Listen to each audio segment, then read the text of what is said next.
What's up? It's your boy, Jason Muse, aka the Black Muse. We are live. I'm very excited about this episode. I'm doing something a little bit different. I'm here on StreamYard. Normally, what I do is I use Restream, but I'm doing StreamYard because it has some features that I want to take advantage of, including but not limited to this awesome background music, setting the vibe, setting the tone. I'm feeling it. I'm feeling it way too much, if you can't tell. But one of the things that's most exciting about this episode is that for the first time, I've done a series of episodes on the same topic, and I'm going to have one finale culminating episode where I brought the vast majority of the guests that I've had talking about the same topic in that series, and that's the free speech versus hate speech series. So without further ado, I'm going to introduce all of my guests, each and every one of which I've met on Clubhouse. Starting with a man by the name of Pardon Will, aka David Lilly. Hey. Welcome, my man. How you doing? What's up, dude? Doing good. I just shared this thing live. That's what's up, man. Hey, look at us, man. We're doing the damn thing. We got big time. Big time, man. All 5 of my followers can now Let's have get access. These super chats piling in. Let's do it, man. Let's like and subscribe. There you go. Welcome back. Let me go ahead and bring the other 2 guests on, and then we're gonna have some small talk, chit chat, and we're all gonna get to know each other. It's gonna get real Brady Bunchy in here in a second. The next guest that I want to bring back from another former episode of my podcast is Tali. How you doing, Tali? I am doing good. Thank you very much for having me back. Tali, you couldn't stay away. I could not stay away. That is true. Aloha. How is everything in the islands right now? Beautiful as always. You know, can't complain. Yeah, you can't. It's always beautiful in Hawaii. I can't lie. I miss it very much. I need you to go to your local poke restaurant and order one for me. And I want you to be like, this is from my homie Jason that lives in the Bay Area. You got a favorite or a favorite poke spot? A favorite kind of poke? Get local. It's got to be local. Definitely got to be local. Because I can get any of the non-local stuff like out here. It's like got to be local. All right, and then last but not least, without further ado, I want to bring my last guest that we have for the podcast today. A woman by the name of Jasmine Orsted. Jasmine, how you doing? How you living? I'm good. How are you? I am good. It's glad to have all of you wonderful, beautiful people back on the podcast. I am feeling this right now. I got intro music. I'm live. I got 4 people on the screen at the same time. I mean, I can't ask for anything best. It's funny because a few years ago, if you would have told me that I was going to start a podcast and that I was going to enjoy it, I'd have called you a damn liar. I was like, I'll never do that. I don't want to be social media influencer or whatever, but here I am making podcast episodes. All right. So we all know each other from Clubhouse. I'm going to have you guys do a reintroduction. I know you all did this before, but for new audience members, let's say, I'm going to have you guys reintroduce yourself. We're going to bring it started to you, Pardon Will. What's our backstory? How do we know each other? Yeah, we met on that silly app Clubhouse by perusing rooms. I don't actually know where, but just entering conversations. Most of the time they're either fun or they're very serious, and sometimes turning serious conversations into fun, and then sometimes turning fun conversations into a little bit too serious. But yeah, dude, it's that's where we met on Clubhouse. Yeah. And then Tali, let's get the backstory. How do we know each other? Well, like you said, Clubhouse. I slid into the DMs during a conversation that you were holding. I think it was a Kanye conversation, maybe a Kanye and Kyrie conversation. It definitely involved Jews. It definitely involved Jews. Always does. And so, yeah, I was like, I'd be interested in talking about this on the podcast because I had already been listening as a fan of kind of the rooms that you curate on Clubhouse. I started listening to your podcast, and now here we are. And Jasmine, what's our backstory? How do we know each other? Well, you were bullying me, and so on Clubhouse, and so now I have taken upon myself to try to, change your heart and make you a better person. So that's why I'm here. I never bully. And I never troll. So you all don't necessarily know each other, but have y'all ever interacted with each other on Clubhouse or anywhere else before today? I don't think so. I don't think so. Okay, so this is going to be kind of the first time y'all are all interacting with each other, and not just me. So you all can say that y'all have the same black friend. that's what unites y'all. I'm the guy that you point to when you try to prove you're not racist in Clubhouse rooms. Like, I know Jason, you know Black Muse. I did that like 4 times today already. It's like, what do you mean don't know Jason? Trust me. I can't definitely be not racist. I know the Black Muse. We're friends. We're buddies on Clubhouse. I was on his podcast. Come on now. Twice. Would a racist do that? No, just play. No, that's funny. That whole dialogue of like, I can't be racist because I know such and such person. Like, it's such a trope, and it's like, it's not a good way to convince people, but people will use it though, and it's like cringe.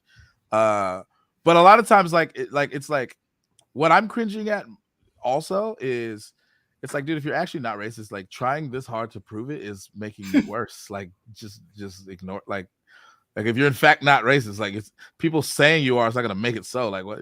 I don't know.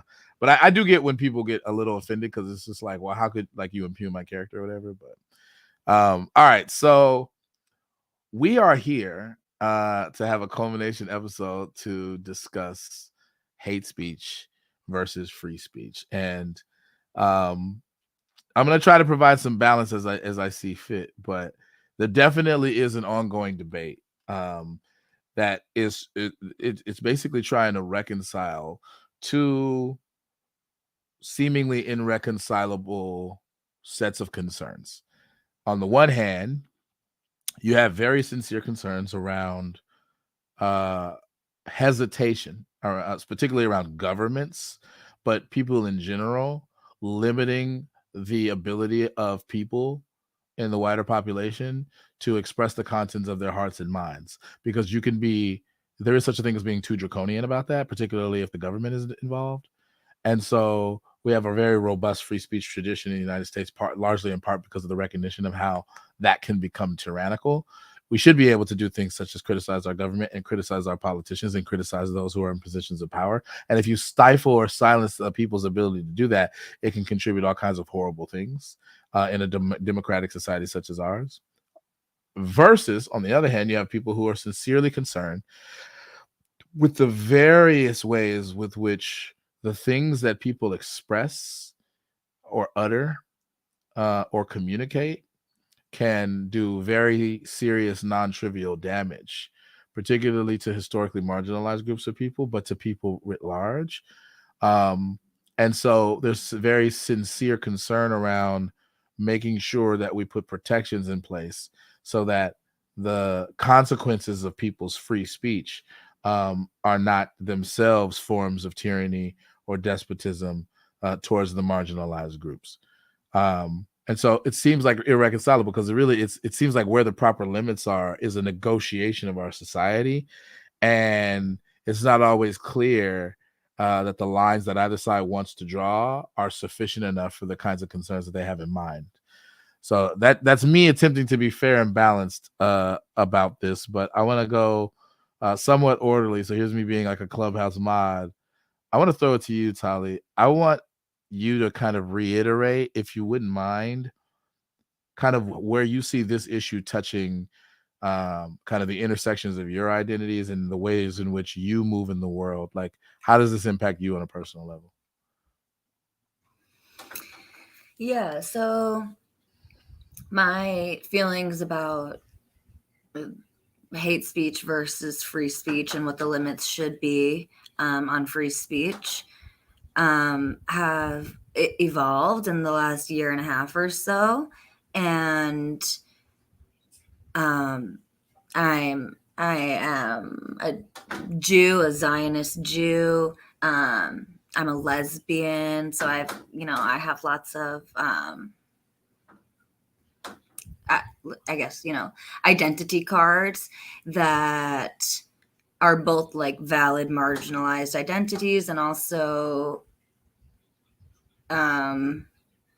maybe identities that I was previously more sensitive about how we should police the speech of others when it comes to me personally, or to my groups.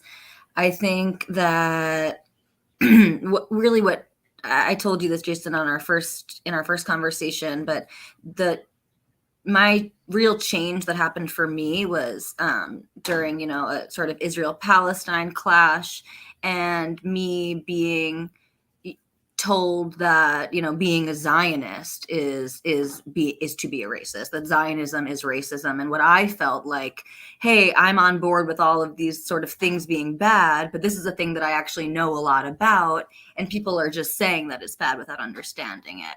And so I took a step back and kind of leaning into my own researching into sort of the recent, even Soviet history of the Jews, and just what a slippery slope. I know that everyone hates to go there, but what a slippery slope it truly is when we start labeling things as so bad that they are intolerable legally or socially. And I've come to the conclusion essentially that we need to protect even awful speech, because we're not always going to have people that agree with us in charge of deciding what speech to police. And so if for no other reason than that, I was in a position where I was like, okay, people who disagree with me are now making the rules. And I suddenly now realize how much more space we need in these conversations to be effective and to actually learn from each other and to grow. That was a lot. I don't know if it was super coherent, but Oh no, it was very coherent, and I loved it. And to piggyback off the last kind of final points that you were making, I'm going to bring it to you, Jasmine, and try to prompt you to piggyback off of that. While I recognize Tali's point about,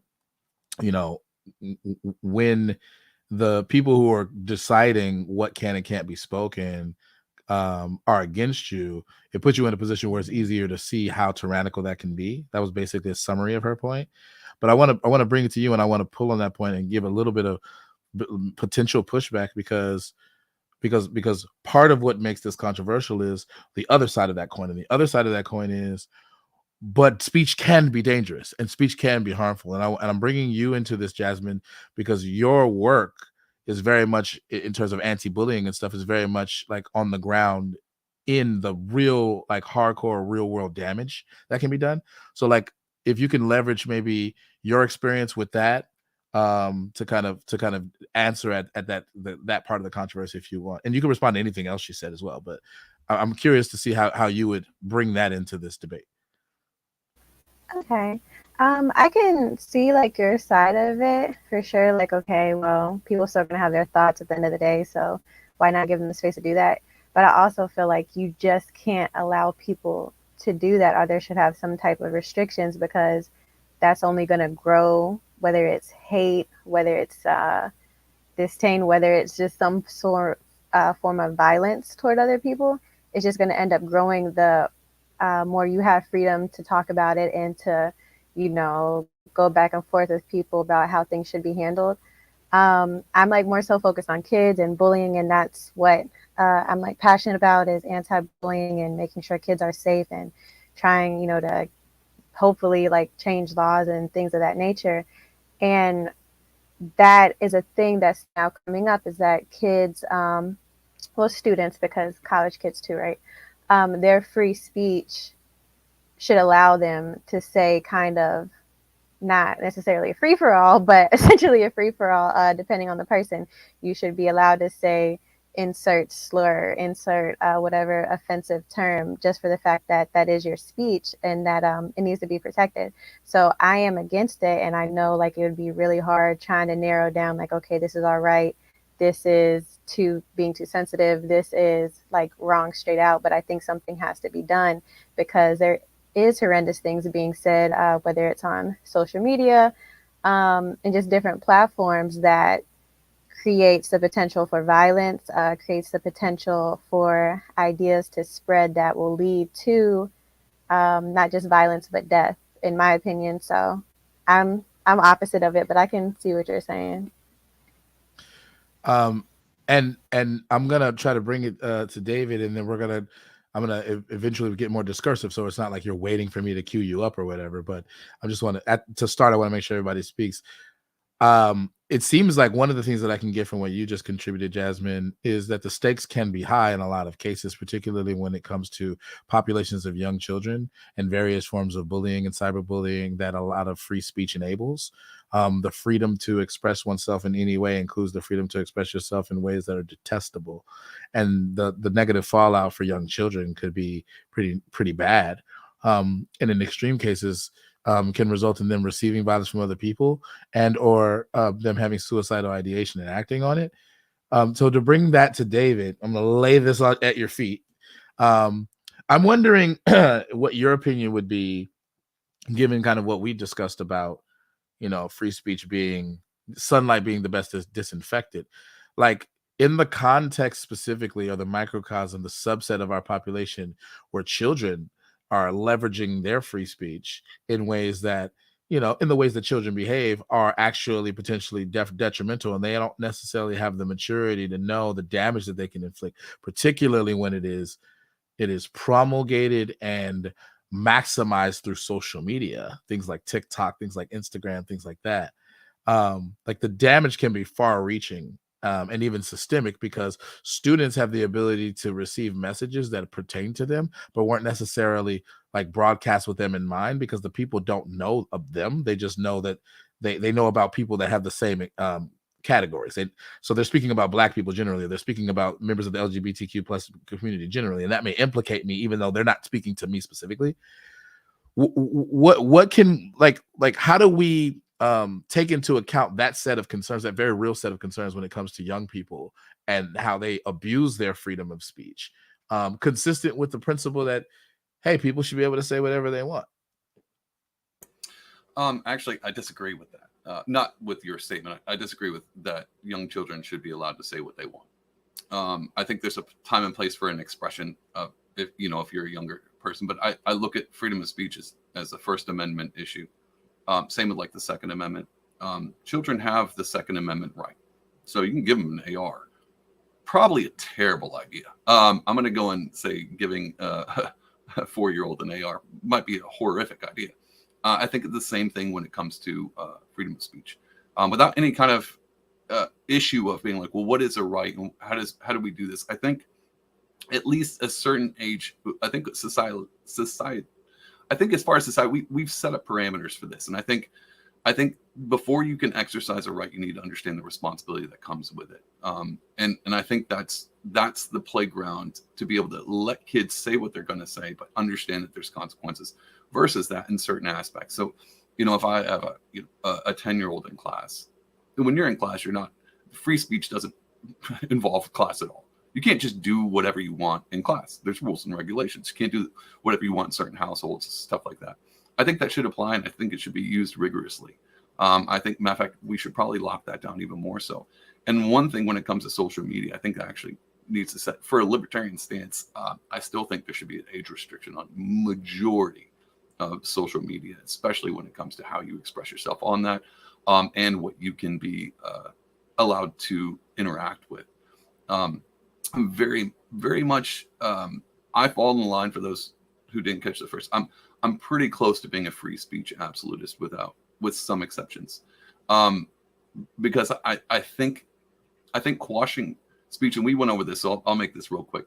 I think all bad speech or hate speech or good speech comes from starts with an idea before it hits action, before anybody festers up the idea. It starts with before they go to moving on action, like beating someone up or committing murder or something like that. It starts with an idea before it even hits speech. And so what we really would like to do is curtail bad ideas, but we don't know they exist and until they start talking. And then when you hear someone, oh, this might actually be a bad idea. Putting restrictions on stuff like that, like I would prefer if a fifth grader had suicidal tendencies, instead of saying we don't talk about these things, we only talk about apples and oranges and the ABCs, I would like to know what they're thinking without exposing it to the class. And so I think that same goes with adults. I think I'd rather hear the bad speech to know where those are coming from then squashing them and go, well, no, we don't have bad speech here.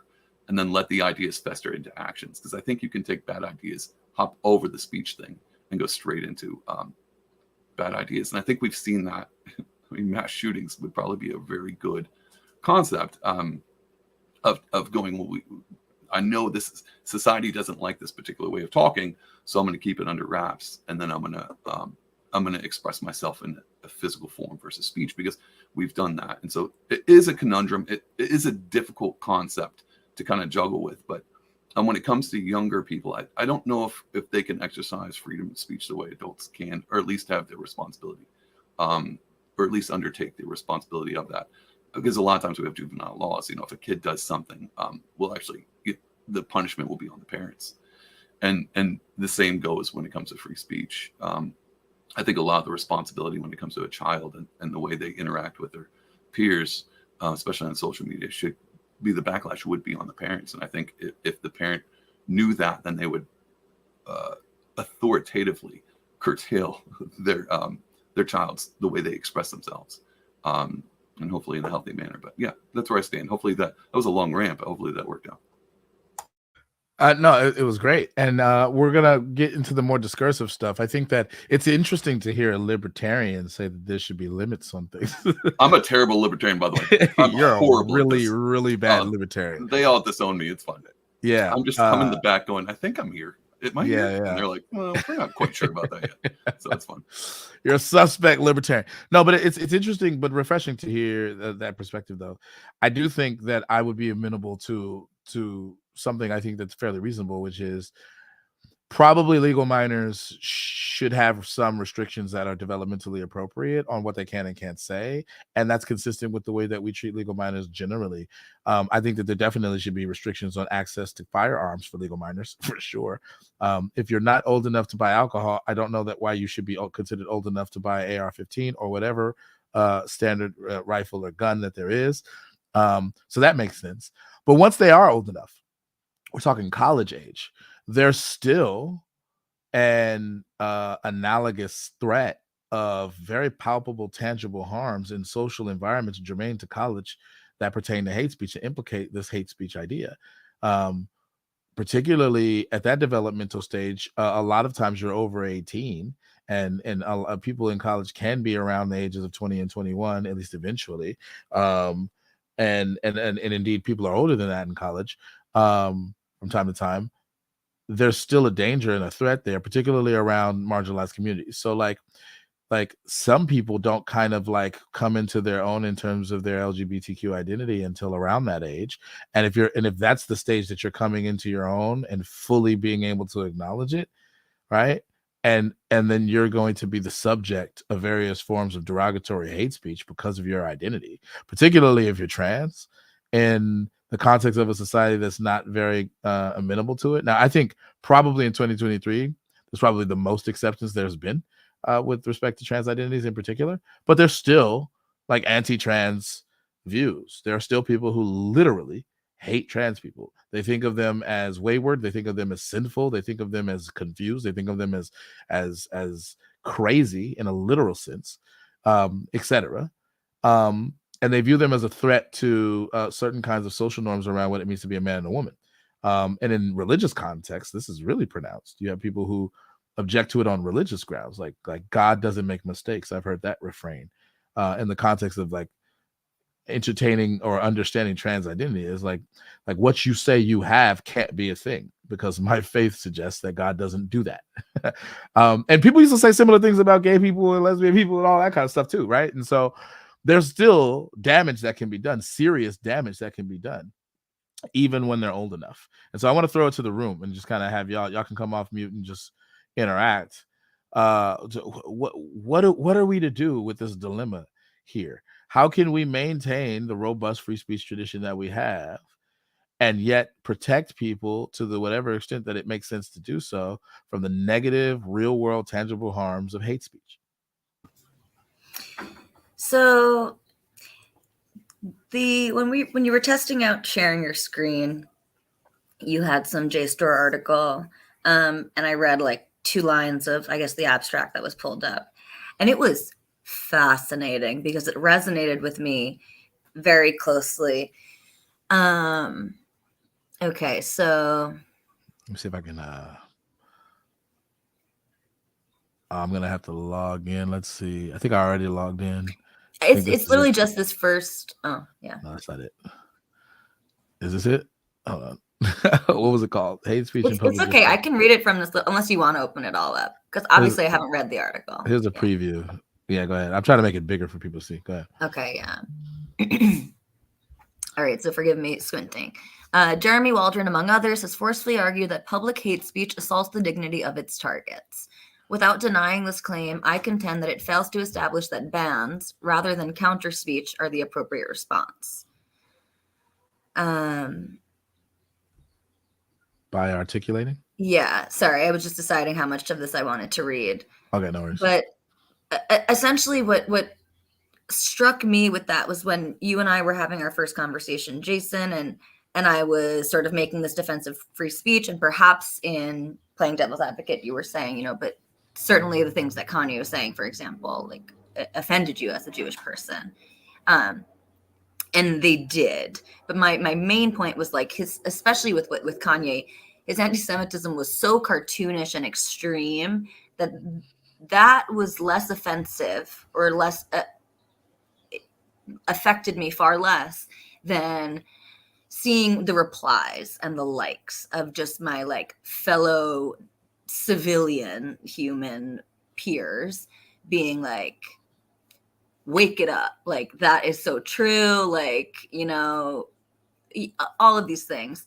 And so this idea, I think, again, maybe it said in here that people actually get sort of like paranoid otherwise, instead of just banning speech and then people kind of like don't know what anybody's thinking. What feels a lot better is for someone to step in and intervene, and for someone to counter it with a powerful and compelling argument of why that is incorrect or just atrocious, or even if it's whatever Alex it is. Jones coming in being like, well, you don't really mean that. And he was like, no, I do. And he was like, but you don't really mean that. Yeah, my moderate friend Alex Jones, apparently. Exactly. When you have Alex Jones uncomfortable, that's when you know you fucked. Seriously. But yeah, I think, what actually is when you take it out from a micro level out from a macro level into a micro level, what makes you feel better in a situation, I would think, you're in a classroom and some kid makes a bullies you, says an atrocious comment or racist comment or something. I don't just want that person thrown out of class. I'm going to feel better someone, standing up for me and telling them, to knock it off. I think that can even in that small sort of interpersonal way, that can be more effective. And again, I just go back to the example you used of God doesn't make mistakes. That's a microaggression. And I'm sure lots of people say that with really good intentions. They're trying to say you're perfect as you are. You don't need to change. You maybe they're even saying, I wish you would feel, comfortable, in the way that you were made.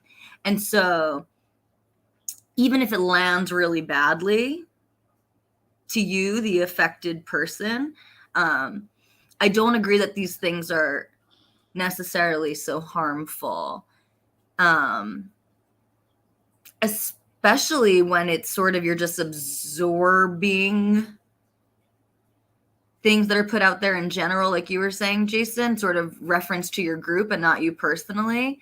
I think sort of depending on your mindset and how salient that identity group is for you is really going to affect how much you're impacted negatively by small things like some of the examples that you gave, or what I would say are kind of small things.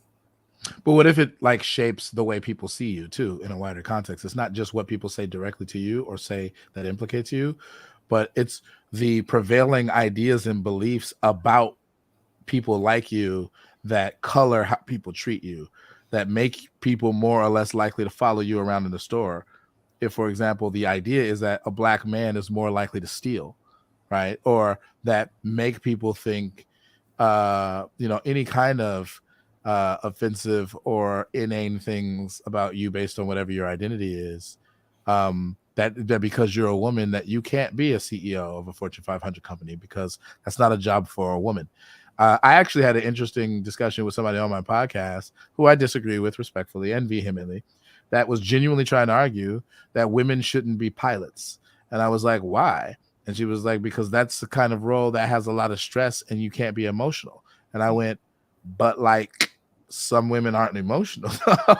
So like, what about those women? She was like, nah, still. And it was rooted in a kind of conviction that I think was religious for this person, that women have certain roles that are ordained by God in some sense or by nature, and that they shouldn't trample on those. And if that undergirds your perception of gender, then for people who don't conform to those norms or those prejudices, let's say, then you might have some pretty problematic beliefs that are operating in the background with respect to how you might treat a trans person or a gay person or a lesbian person or whatever.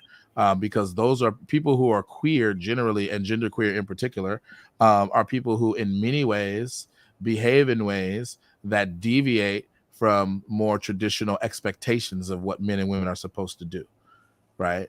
So like, I'm wondering if we're not properly accounting for that in what you said. And this is not just to Tali. Tali, you can respond first, but I want y'all all to get in discursively. Like, what do you think about that? So I think, like, I remember that conversation. I listened to it. Yeah. So whether this was a religious thing for this person, a religious conviction about sort of what traditional roles ought to be, or a misunderstanding of the biological differences between, males and females. Like, I would argue she's just wrong. But like, how likely is it that you're going to convince someone out of their religion, and how worthy of a goal is that? How useful, I guess, is that? Like, as a gay person, I would be very depressed and stressed and anxious if I tried to think so much about how people who are religious might think about me as a gay person. Religious in lots of religions, many religions. The more religious you are, the less accepting of homosexuality. And so that would actually make me probably really sensitive, and has at different points in my life when I looked at things in a different way, that would make me really sensitive and stressed and anxious. But to what end? And I think what you're saying about, this could influence the way people think about you, and then therefore the way people treat you. That's true. And in a very real way that I don't know exactly how to contend with. And my go-to and the major example that comes up for me is like the Holocaust. And so good speech didn't win. The people who like didn't hate the Jews didn't have a compelling enough defense, I guess, of the Jews, I mean, like, it didn't win. And it, I don't know how much I believe in I guess I have to believe in the slippery slope from language to violence, because it did happen. When you're able to dehumanize someone, you're able to act in really violent ways. And so I don't know exactly where the line is. And, it feels almost like, where was the good guy with the gun? If you want to make a parallel example, like, where were the people to combat that type of speech that turned into genocide? But I don't know. They were there. I mean, I hate to bring in, I actually don't think free speech lost in that. Actually, I think free speech won in that category, because what really caused the problem was the authoritarian crackdown on free speech. Matter of fact, if you were to do something or say something wrong, your neighbors would rat you out, and you would be on the train along with them. And that's where I kind of back up a little bit when people are like, well, if because of free speech Hitler came to power. I was like, no. That's not actually true. And so I mean, I'm not trying to interrupt or shut you down, but I think that's a very important part to be like, well, sometimes no, totally. yeah, okay. That was it. Sorry. Totally. Yeah. And I guess what I mean is, and that's an interesting point, and you're making a good point. And not that I didn't know this, but you're right. I mean, people fell into line because there was threat to their own life if they didn't. It's easy for me as the Jew to mainly see that as our neighbors turned us in, right? Like, they were under extreme pressure, but we were under more extreme. It's like but you're completely right, and that's important to remember. And people who did make that sacrifice made it at extreme risk themselves and their families. Yeah, no, it's a good point, and it's like it was a really horrific thing, and it's not still happening today. It was relatively short term when we compare it to the length of slavery or other like horrendous things that have gone on in history. The Holocaust was relatively contained to a period of time. There's a nuance I want to tease out, which is you maybe could argue that free speech won out in the end, but it seems that there's a certain sense in terms of the horrible impacts in which it completely failed in the short term. And part of what may have been instrumental in that, to take into account what Pardon Will is saying, is that there was a very tyrannical crackdown on free speech to an extent that it deviated from the preferred messaging of the Third Reich and under Hitler. But like, those reprehensible ideas were being expressed ad nauseum and being perpetuated, and then the violence that can be justified because of that, those misnomers and those prejudices, as a way to scapegoat for the sufferings of Germany in the wake of the First World War that they lost, if memory serves me right. Like, there's a confluence of a lot of factors that were instrumental. I don't want to sound we don't want to oversimplify to make it sound like free speech therefore like genocide. Like, that's not quite that. Like, free speech by itself doesn't necessarily produce that. It was a confluence of a bunch of factors. But I do think that, yeah, people not being allowed to, but also not being under the kind of like forms of pressure that they were under, and the fear that came with that, not being brave enough to like challenge those reprehensible ideas, definitely I think was a contributing factor. But like, I want to underscore the damage that can be done, even if it's not in the extreme form like genocide. There's still damage that's real, that can be done in a society such as ours, where I don't know that there's any real threat in the short term of any marginalized groups of people being literally like a genocide being actually acted on them.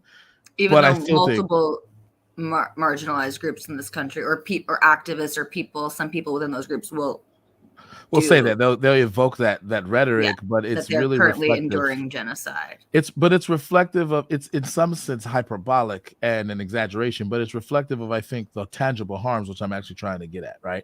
They're not wrong to say that there is a risk of palpable, tangible, real world harms that are really, really devastating to particular groups of people. And a lot of times, because it's not the extreme form that we all know is bad, it gets ignored, and those people suffer in silence. And so like, that's what I'm trying to give voice to, is like they're exaggerating slightly, but they're not wrong. And so I'm kind of trying to use this to bring Jasmine back in, because I think that Jasmine can probably speak the most of this. Like, a lot of the mechanisms that are at play with bullying and the harms that bullying has were at play in the most extreme and egregious form under the Third Reich in Nazi Germany. And so I'm wondering where your head is at in terms of like those pathways for causing real world harm. Yes, it may not be a genocide, but I mean, it's still meaningful harm. It's still harmful to certain groups of people, some more than others. What do you think about that? Me, right? Yes. Okay.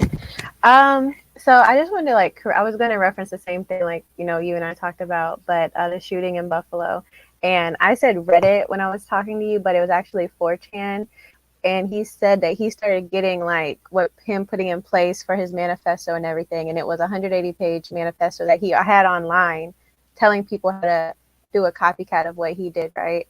But anyways, it started from him going on 4chan, seeing other like racist posts, other harmful posts, other like things adding to the hate that he already had inside of him, that then led him down a path of, you know, this is a good idea. I should go and take people out. But not even only that, I should continue to spread the message that helped me get to this point so other people know that they can do it too. And then like putting it online. And it was like a while after he did the shooting that you could still see that, and people were championing that, saying, yes, we all need to do this. We all need to be brave enough to do this. So I think it's dangerous because, yeah, we're going to the extreme with this. But those people that just made the post that maybe said Black people need to be taken out, or, you know, minorities in general, whatever, need to be taken out. Maybe we're saying it's not that bad because they didn't actually do it, right?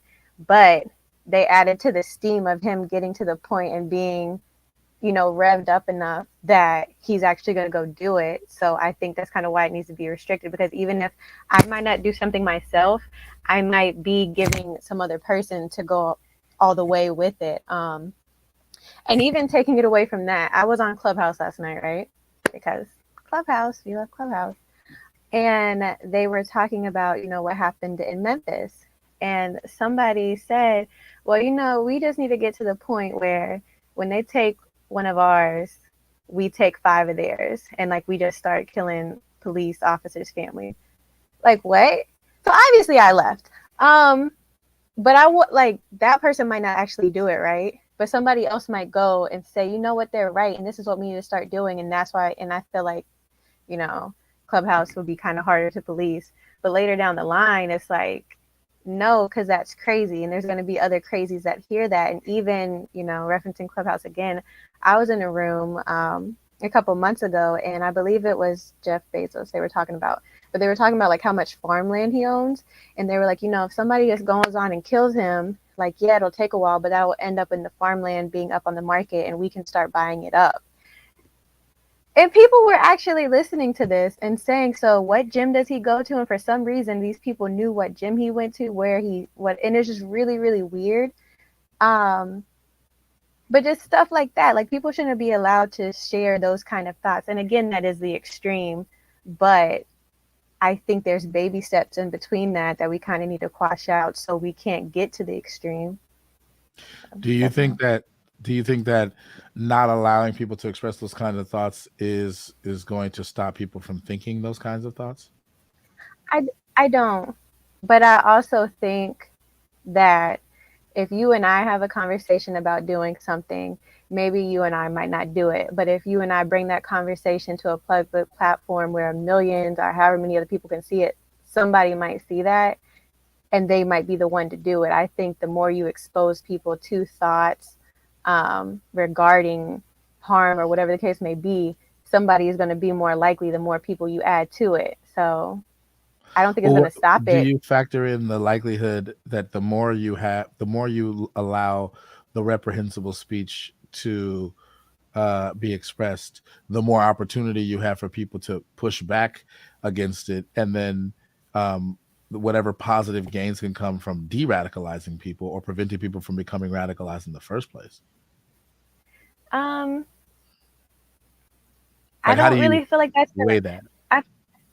I feel like if we're on some online platform and I say something out the way, I want to take out whatever group of people, and somebody goes against me and, you know, whatever, that's probably not going to change me. But even if I'm not the one that's going to do it, if somebody else sees that and just that it exists, and like, again, it's not going to stop it as a whole, but I feel like people seeing that, somebody's going to act on it. Somebody's going to see it, like the shooter for New York, and be like, well, you know, I'm sure people are arguing in those chats saying, oh, this is wrong. Oh, you shouldn't kill people, right? But it revved him up enough to where he got the motivation and he said, see, they are against us. They are going to take us out. They are going to phase us out.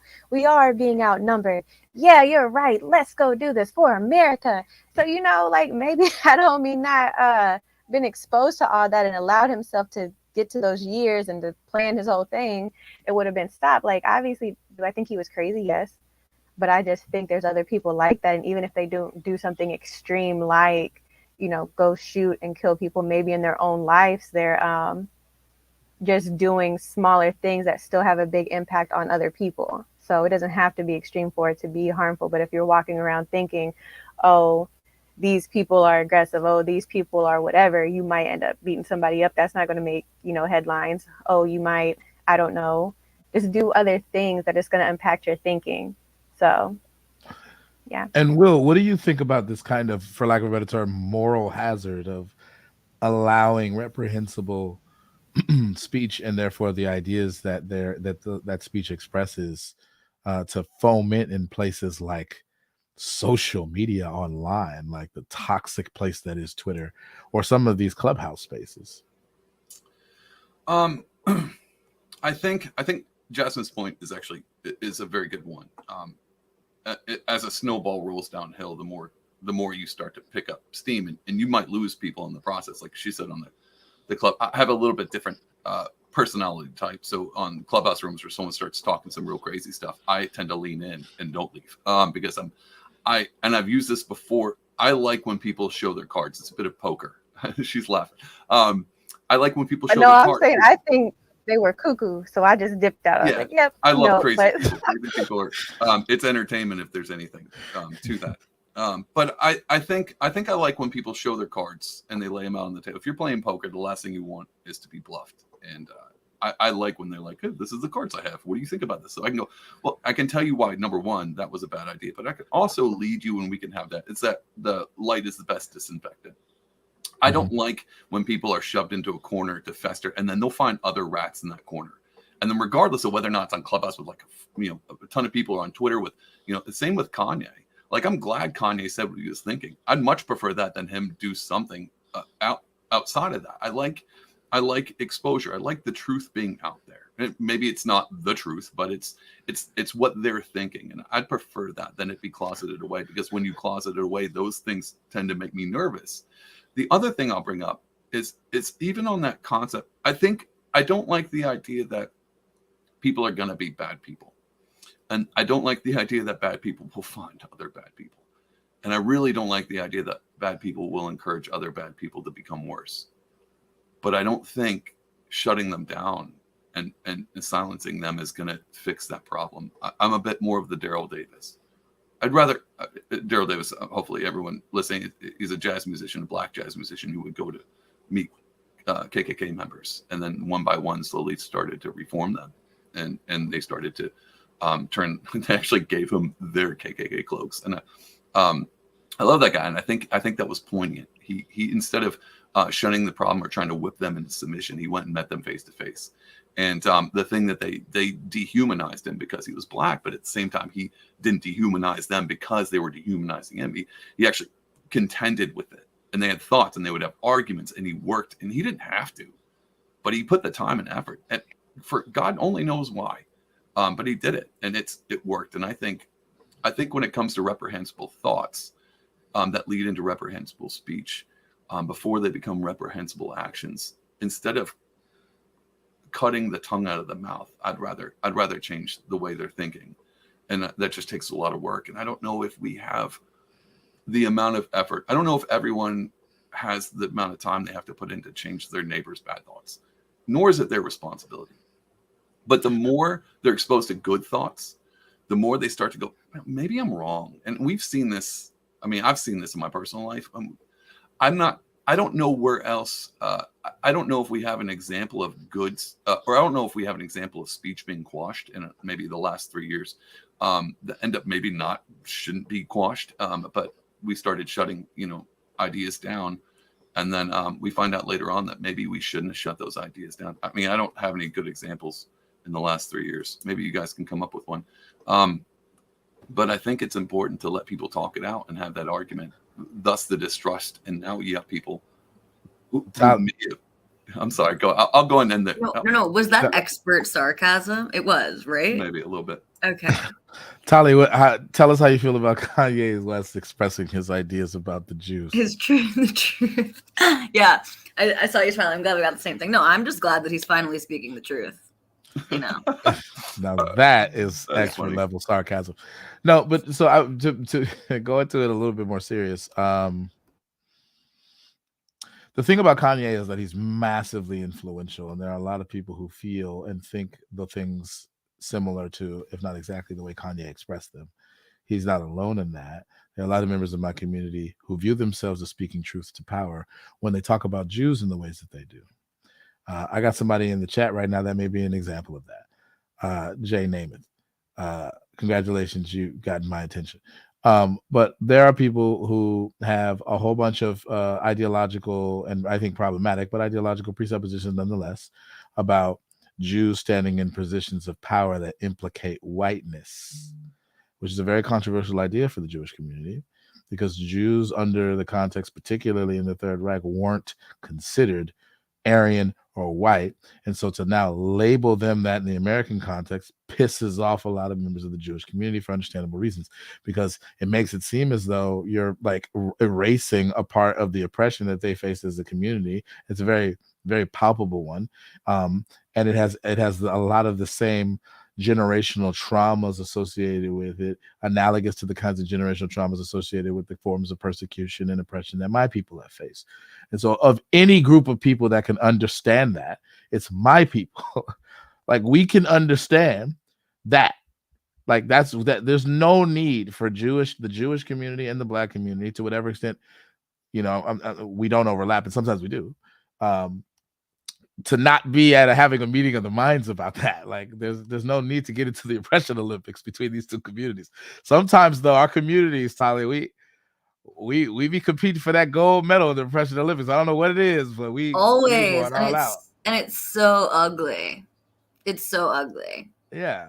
It's like, what are you doing? Like, you don't like discussions about who are the real Jews from the BHI types from my community. I'm just like why are y'all arguing over who's really the chosen people when there's so much missed opportunity to come together and politic in various different ways, because we have common struggles.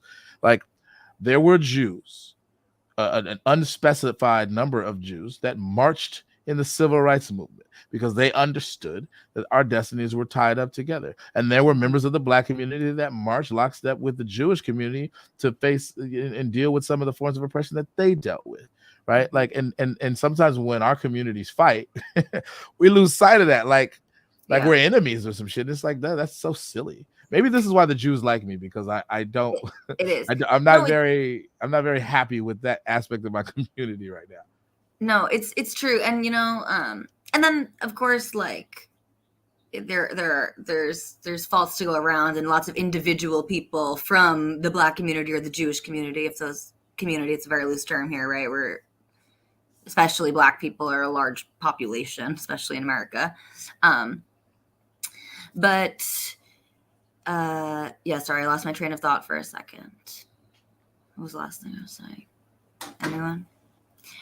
There are the Jews who would like to believe that it was every Jew in America who was marching alongside Black people in the civil rights era, and of course that's not true. And then there's also Jews right now who would like to believe that, like, most Black Americans hold anti-Semitic beliefs, and that's also not true. Because I've found a lot of, whether it's interpersonally of Black people that I know, or like thinkers that I like to listen to and read, I've found some of the fiercest and most knowledgeable defenders of Jews and maybe Israel and to be Black people, or specific Black people, I should say, right? I think it's a shame. I don't know how much we want to go down the Black and Jewish rabbit hole. But I mean, that might be the most hilarious phrase I've ever heard in my life, the Black and Jewish rabbit hole. Yeah. But, to bring it a little bit back to this free speech, hate speech, what I can tell you a lot of Jews feel every time there's a celebrity anti-Semitism is sort of damned if you do and damned if you don't. I didn't want Kanye's tweets getting removed, even though I found what he said to be atrocious, because then it's just more evidence that Jews control the media and censor us, and that everyone cares about anti-Semitism, no one cares about racism, but if you say one thing about a Jew, and people love to say, you can't say anything about the Jews while they're screaming Jew, Jew, Jew, right? I mean, it's like, that's really interesting because I haven't seen you been cut off yet. But yeah, I mean, it's a catch-22. Shouldn't it be like, those goddamn Yeah, no, literally. And then they just disappeared from society. That's how everyone wants to imagine that. Not everyone. Like, that's how people would like to imagine that it happens. But yeah, I mean, so maybe part of my push towards free speech is just that I don't want to be blamed for censorship as the ruling class of Jews, you know? Well, what do y'all think, Pardon Will and Jasmine? What's going on with allowing somebody influential like Kanye, Kyrie Irving, or even Whoopi Goldberg, who are maybe some of the most recent examples, to say things that are reprehensible about communities that they're not a part of and that they don't understand? Because from their point of view, they're speaking truth to power, but when in reality, or at least arguably, they're actually perpetuating reprehensible ideas without knowing it. I think that the only benefit that came from Kanye, going on that tirade, kind of taken from Pardon Will's perspective, is you got to see who he was. And so because of that, he lost deals, and people, chose not to support him after that if that's what they decided wasn't in line with how they felt about people. So I think, yeah, but also, I don't think he should have been allowed to say those things. I think, because, I just feel like the majority of people are sheep. To see people, like some people I know, post things about Jewish people, it's like, you don't even know a Jewish person. You are literally just repeating what he's saying, and now you want to start some war. And, I know they're not about it, but it's just that it's so stupid to me. But because Kanye is who he is, and people put him on a pedestal, and they think, he's his, like he is this long lost cousin, and he has all this knowledge, and he really cares about us, and he wouldn't be saying this if it wasn't the truth. Like, it creates a kind of hysteria, because although the people I saw posting that, like, I know in real life, or like I heard people talking that I know in real life saying these things, they didn't go out and do anything. It's like, you're just creating this situation. Like, I feel like there's certain things, if he felt that way, then okay, but he definitely did go overboard. I'm like blanking on the exact tweet, but when he was like something in the morning, he was referencing something. Remember, he was like, and in the morning I'm a little sleepy, but when I wake up, I'm going DEFCON 3 on Jewish people. Yeah, don't get me canceled, okay? I just started on StreamYard. I don't want to get canceled. That it was okay. That should have never been allowed to be said. Like, because but the tweet was taken down, right? So it was censored. It wasn't like it was. It was taken down. In some sense, it wasn't allowed to be said. But I think that's because of who he was. I feel like, again, if this was on the back channels of not back channels, if this was like on the back whatever side of 4chan and the other ones, like I mentioned with the other guy, like, then it would have been allowed to sail through. But because there is such, a spotlight on him, and then on Twitter, like, okay, you're allowing these kinds of things. Well, if something happened, it's going to be on y'all. That's why. But homie said a whole bunch of stuff that like just completely crossed the line. And that's why I don't know anybody in real life that actually went and did something, but I know a lot of people were goosing up to do it. Like, you know what? Yeah. And it's like, you don't even know anybody. You don't even know a Jewish person. Who do you know? What are you going to do? So like, why are we even having this conversation? But I mean, again, like, that's just contributing to why, like, I think thoughts, being spread without whatever. Like, do I think if he felt like, I don't know. And that's where you get to, okay, so what are you going to allow or not? Because again, the benefit of him saying what he said is he lost sponsors, and it allowed, his fans that were Jewish or just didn't agree with that to decide, okay, I don't want to support him. And I think it did affect his platform and his reach, because I don't have a poll of his popularity or anything, but, he's not going to be where he was at for a little bit, whether that is, concerts, whether that's just like a whole bunch of things, whether that's like him losing his money, like there had an effect. So is there is there a benefit in that? Yeah, because he's losing some of the power that he had and hopefully some of the influence, because the DEF CON thing, no.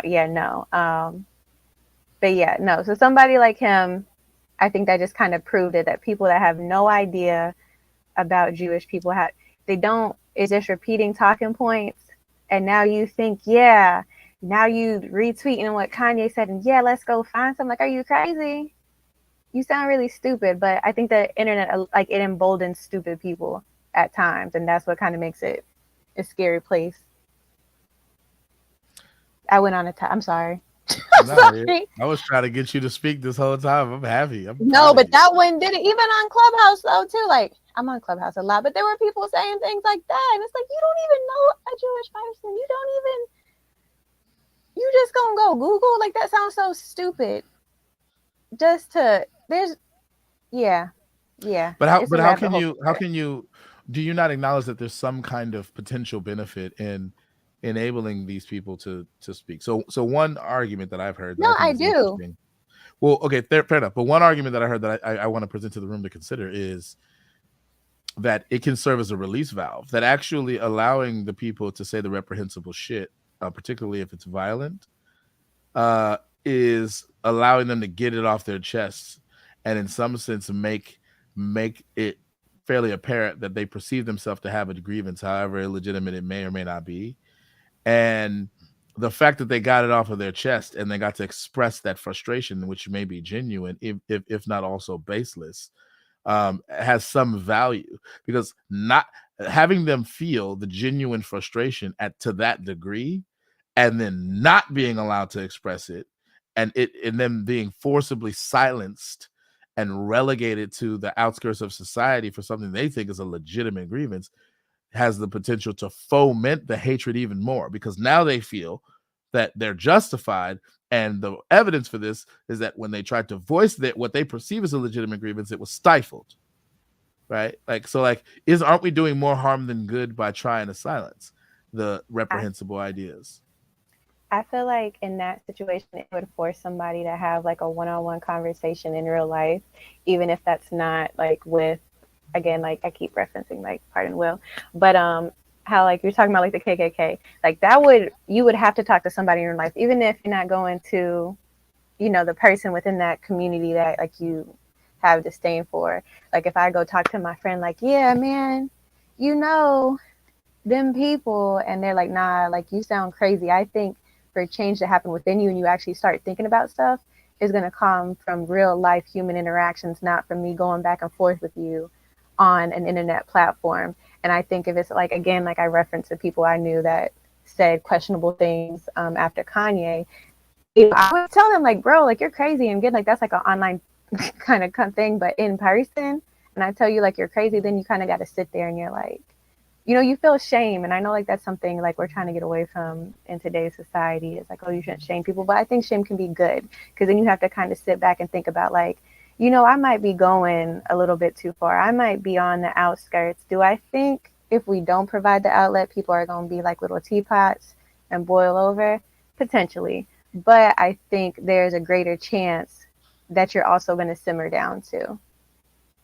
I do think that there's also, it's more nuanced in the sense of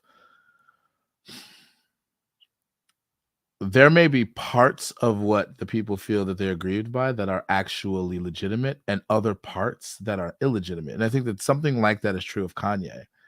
I think that there is a genuine discussion to be had about the extent to which people generally who are not a part of the Black community find themselves in positions of power over the products of creativity of artists such as Kanye West. And they leverage that power to stifle the creativity of the artist and or reap more benefits than perhaps they are owed from the products of that creativity. I think that's the ultimate source of Kanye's frustration. And I think that what he did was, because he didn't know who to aim that at, he just picked Jews and was like, bang. And then all of that stuff came out at them, because on some level, that was like the best he can do in terms of identifying who the culprits were.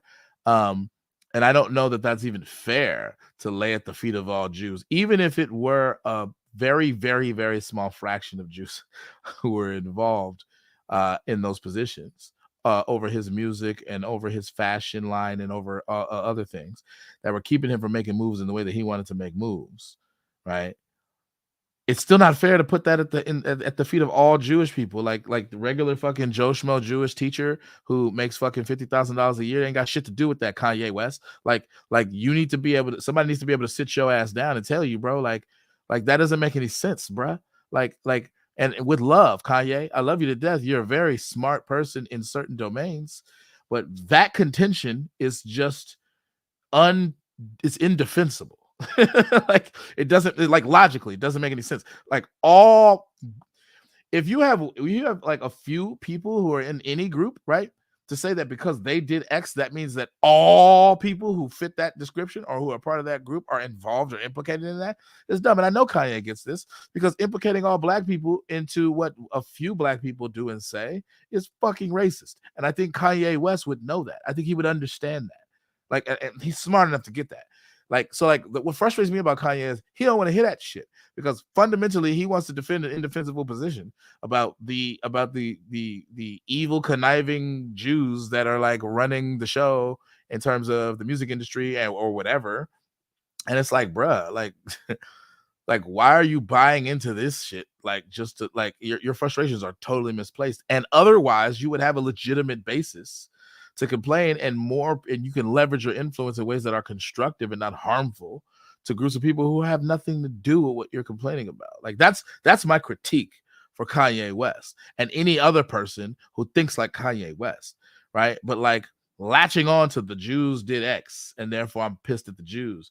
Like that whole facet, that toxic facet of identity politics in general is why I don't fuck with identity politics, right? I like that we can leverage in solidarity, joining together in solidarity based on our shared membership in certain identity categories. That part of identity politics I appreciate, but the part where you're on the wrong team, therefore you're bad, or a member of your team did something to a member of my team, therefore I don't fuck with your team, like that shit. And I get caught up into it too, the tribal politics, because I got a lot of shit to talk about the leftists who say dumb shit, and I got a lot of beef with some of the more kind of extreme rah-rah MAGA Republicans who say dumb shit, in my opinion, and I'll call them out. Sounded very libertarian over there. No, don't try that. I'm a centrist / moderate. I have overlap with libertarians though, yeah. But I think libertarians go too far with freedom as an absolute value, and I think that there got to be limits to freedom. Yeah, this is why they don't let me in their camp. The same thing. I think what you're talking about, and I think what has been, especially with the Kanye thing, is an idea, and this is something that maybe this is my libertarian concept, is I don't like collectivism. I don't like monoliths in any form or fashion. Political party, identity group. I'm just not a big fan. And when you start to move in that,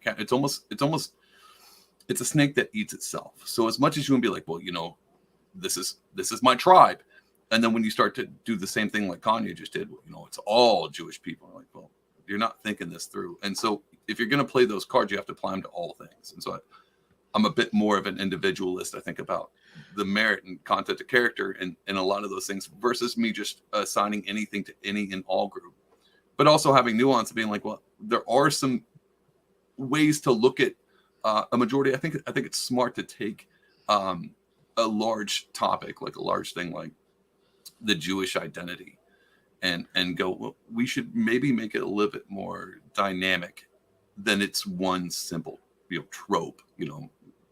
I almost said a trope. I'm not going to do that to you, Jason. But those Tally's laughing. See, I get the point of approval. But I'm saying, like, I don't like tropes, and I think I might have saw. Do you guys remember when Kanye was on? It was a live show with Mike Myers, and they were doing Katrina coverage. That was the most epic shit I've ever heard. I'll never forget Mike's face. Doesn't care about black people. Mike Myers looked at him like, "What the fuck did you just?" I'm not with him. Like, I don't know him like that. But do you not start to see that not only the seed of atrociousness, Kanye is willing to say whatever's on his mind. There is no filter. Like that is, and that's why he makes so good. Like his music's amazing because he's not filtering things the way other people normally would. But at the same time, that risk, that benefit, that genius comes with a lot of risks. And I think when it comes back to this idea of hate speech, now going back on the hate speech thing, and I understand everyone in the rooms, I understand their points. The one thing I will say, and I'll say this definitively, because people are complicated, there will always be bad things.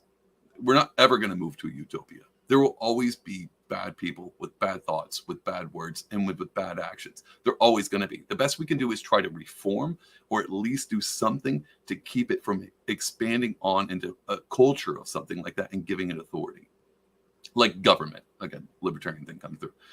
That's the last thing I want. And the only way, and it comes down for me to an authoritative stance. The only thing I don't want is any type of one speech to outweigh on the other without it being able to contend. I don't like when people get canceled because they said the name of a medication that is, widely been like, oh, this is bad. It's harmful. If people take horse dewormer, they're going to die. Well, if we had the actual conversation, you'd be like, hey, this might be a dumb idea, and let me explain to you why. The people might listen. But when you start to shut people down, they go from being like, well, I don't know about this whole, thing, this, I don't know, maybe this medication they don't want. They removed it. Oh, everyone's being canceled off Twitter. Then everything the opposite says is completely false. That means every time someone not a part of your tribe, if they cancel your tribe or your idea, or they stifle your thoughts according to your collectivism, everything else that they say is automatically false, because there's no nuance, there's no discussion, there's no way to parse out truth. And so that's the part that gets me real worried. And this is why I'm such an advocate for free speech, is even if you say something awful, like right now on this podcast, I'll sit with it and go, okay, let's talk this through. And I've done this on Clubhouse multiple times, rooms I shouldn't be in. I'm surprised they even let me be in there, and just sit there and walk it through. Like, well, where'd you get that from? Where are we going with this? And did it at the kindness of my heart, at my own time expense. I shouldn't even be on this stupid app, but I think it's valuable because people to me are valuable. And bad ideas, the only way I've removed my own bad ideas is because somebody took the time to walk me through, hey, this is not a good idea. And they spent the time to do that. And instead of just being like, well, I need you to, I mean, people have definitely been like, well, I don't want to talk to you. But the thing that changed my mind, that didn't change my mind. Being ostracized isn't going to make me change my beliefs. If anything, it's going to make me mask them and then start to plague that society even more so by, whispering, passive aggressions under my breath. And then people's going, actually, he's got a point. And so not to go on a long rant, but I think this comes back. I just don't like the authority behind any kind of cancellation of speech. Let Kanye say what Kanye's going to do, and the world will continue to spin, and it'll adjust correctly, like it has. And I think I'm with Jasmine, and to an extent that people are a bit sheep-like. But the thing I don't want to do is make sure to lead those sheep into wherever I think it should go. I think I would like to teach them to not be sheep. And the only way to do that is to expose them to real violent harm. Not harm, that sounds bad, but violent, like bad ideas. And I don't think people should not have the ability to think. I think we should train people. Let me say this simply, and then I'll quit. I think we've nerfed the world when it comes to speech. And I don't think people think about things that much anymore, because they don't have to, because they're just told by the news thing that they watch. They don't have to think critically anymore. And I think the world has done this on purpose, be like, well, people don't really think well. And so if we can just make sure they all think the same thing, then we'll have a cohesive society. And then the echo chamber gets so big that anybody who has a dissenting view doesn't even get a chance to, oh, man, I have a bad idea. Can I talk to you guys about it? Well, no, you can't talk at all. I'm like, well, now I'm just going to have to create more bad ideas to solve my own bad idea. Anyway, that was a long rant. Hopefully some of that was coherent. But yeah. I think that there's something that a lot of people would lose patience with real quick about the scenario in which you encounter perhaps the most extreme exemplar of a person with reprehensible ideas. And you're like, let's talk this out. So Richard Spencer sits across from you and is like, I hate all black people. They're inherently inferior to me. And you're like, well, let's talk about this, Richard. I would there's a lot of people who would view that as like not only is that a waste of time, but there's something silly about it, because this person in many ways has already demonstrated that they're not very likely to have their mind changed when it comes to the reprehensible ideas. And not only that, giving them a platform on which to talk it out risks them convincing more people because of the exposure. And so there's something, I think, on this view that's naive about the exposure. What you're trying to do is expose it so that it can basically, the reprehensible ideas can be seen for what it is and it die. But what is actually possible, and actually more likely than it seems like that point of view is willing to admit, is that what also could happen is that what you end up doing is exposing it in the sense of like a widespread illness like COVID, like that kind of exposure. You're enabling it to propagate and spread beyond your control, and to parts of society that are not even amenable to speaking about these kinds of things. So there's a danger there that people are trying to mitigate. And so when their censorship impulse is really rooted in that set of considerations. And I do think that there's some validity to that, because it must be possible for reprehensible ideas to spread far and wide, because we have so many historical examples of it in the most extreme cases. We have Nazi Germany. We have the idea that Black people were inherently inferior to white people in terms of white supremacist ideology that manifested itself in a very pernicious and diabolical way in the United States context and elsewhere in the African diaspora for hundreds of years. This was during the Enlightenment age, when motherfuckers were nerdy as fucking reading books, and there was no such thing as social media or TV to dumb us down.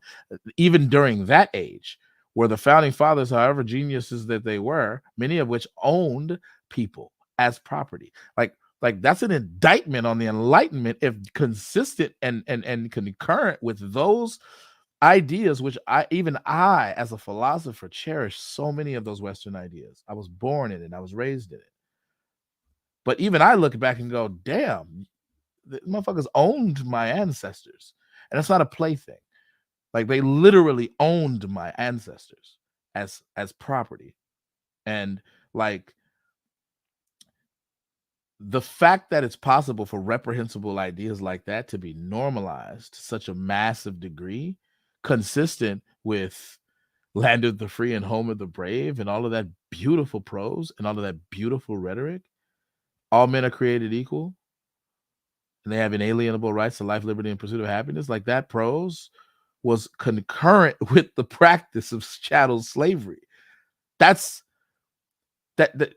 actually mind-boggling to recognize that. And so people aren't wrong to point out, hey, obviously it's possible for reprehensible ideas to be spread far and wide, concurrent with the biggest and brightest of whatever every generation has to offer. So we need to watch that shit, and we need to remain vigilant lest we have another Holocaust, or lest we have another transatlantic slave trade, right? Like that's a very like I am with the more leftist progressive types on that point, because that point is valid.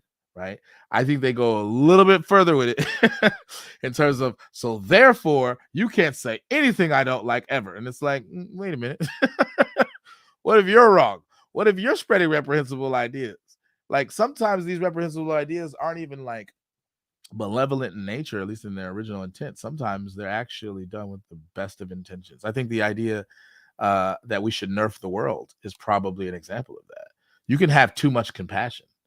Right? Because what a person fundamentally is doing when they make the mistake that I'm trying to describe is that they're depriving people of the ability to develop a certain kind of grit and a certain kind of a capability for dealing with the fucked up shit that they're going to experience in their life. They're cultivating sensitivity and maximizing it to the point where people are less likely to be able to cope with the harsh realities, because they've been insulated from anything that could possibly damage them their entire life, right? They're bubble boys. Remember that movie, Bubble Boy?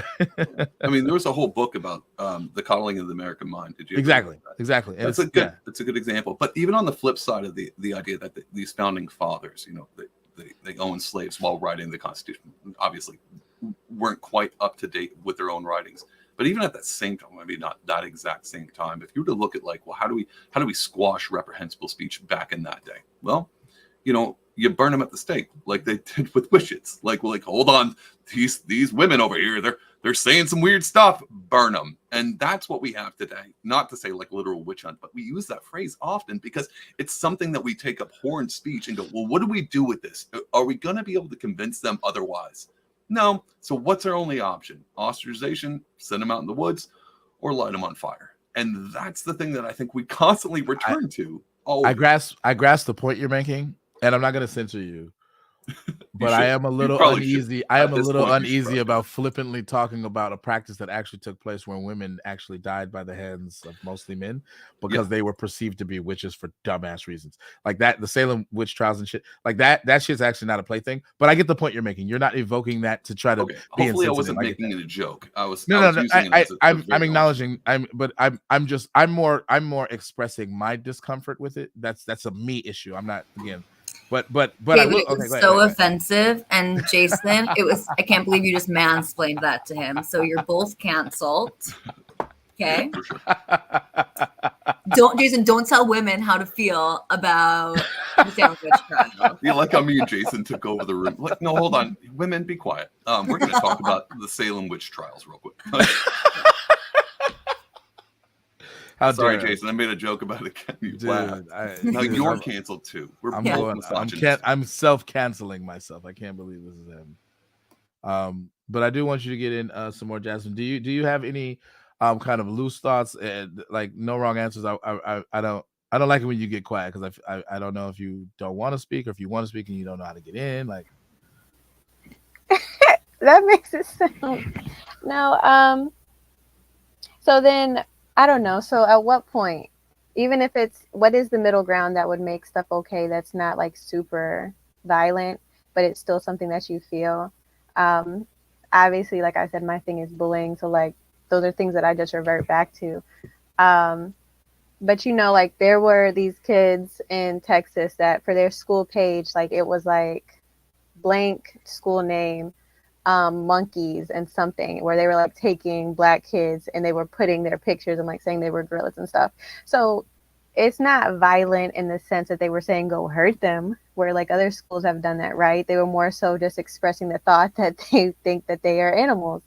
Now obviously that can hurt somebody mentally, emotionally, and everything, but even still people can argue that point. Well, it's still free speech. There's no direct prompt of assault or anything. So what really makes this wrong? Are you being sensitive because you're taking the stance that I shouldn't be allowed to say this to you? You can say whatever you want about me, even though it won't hit the same if you reverse it.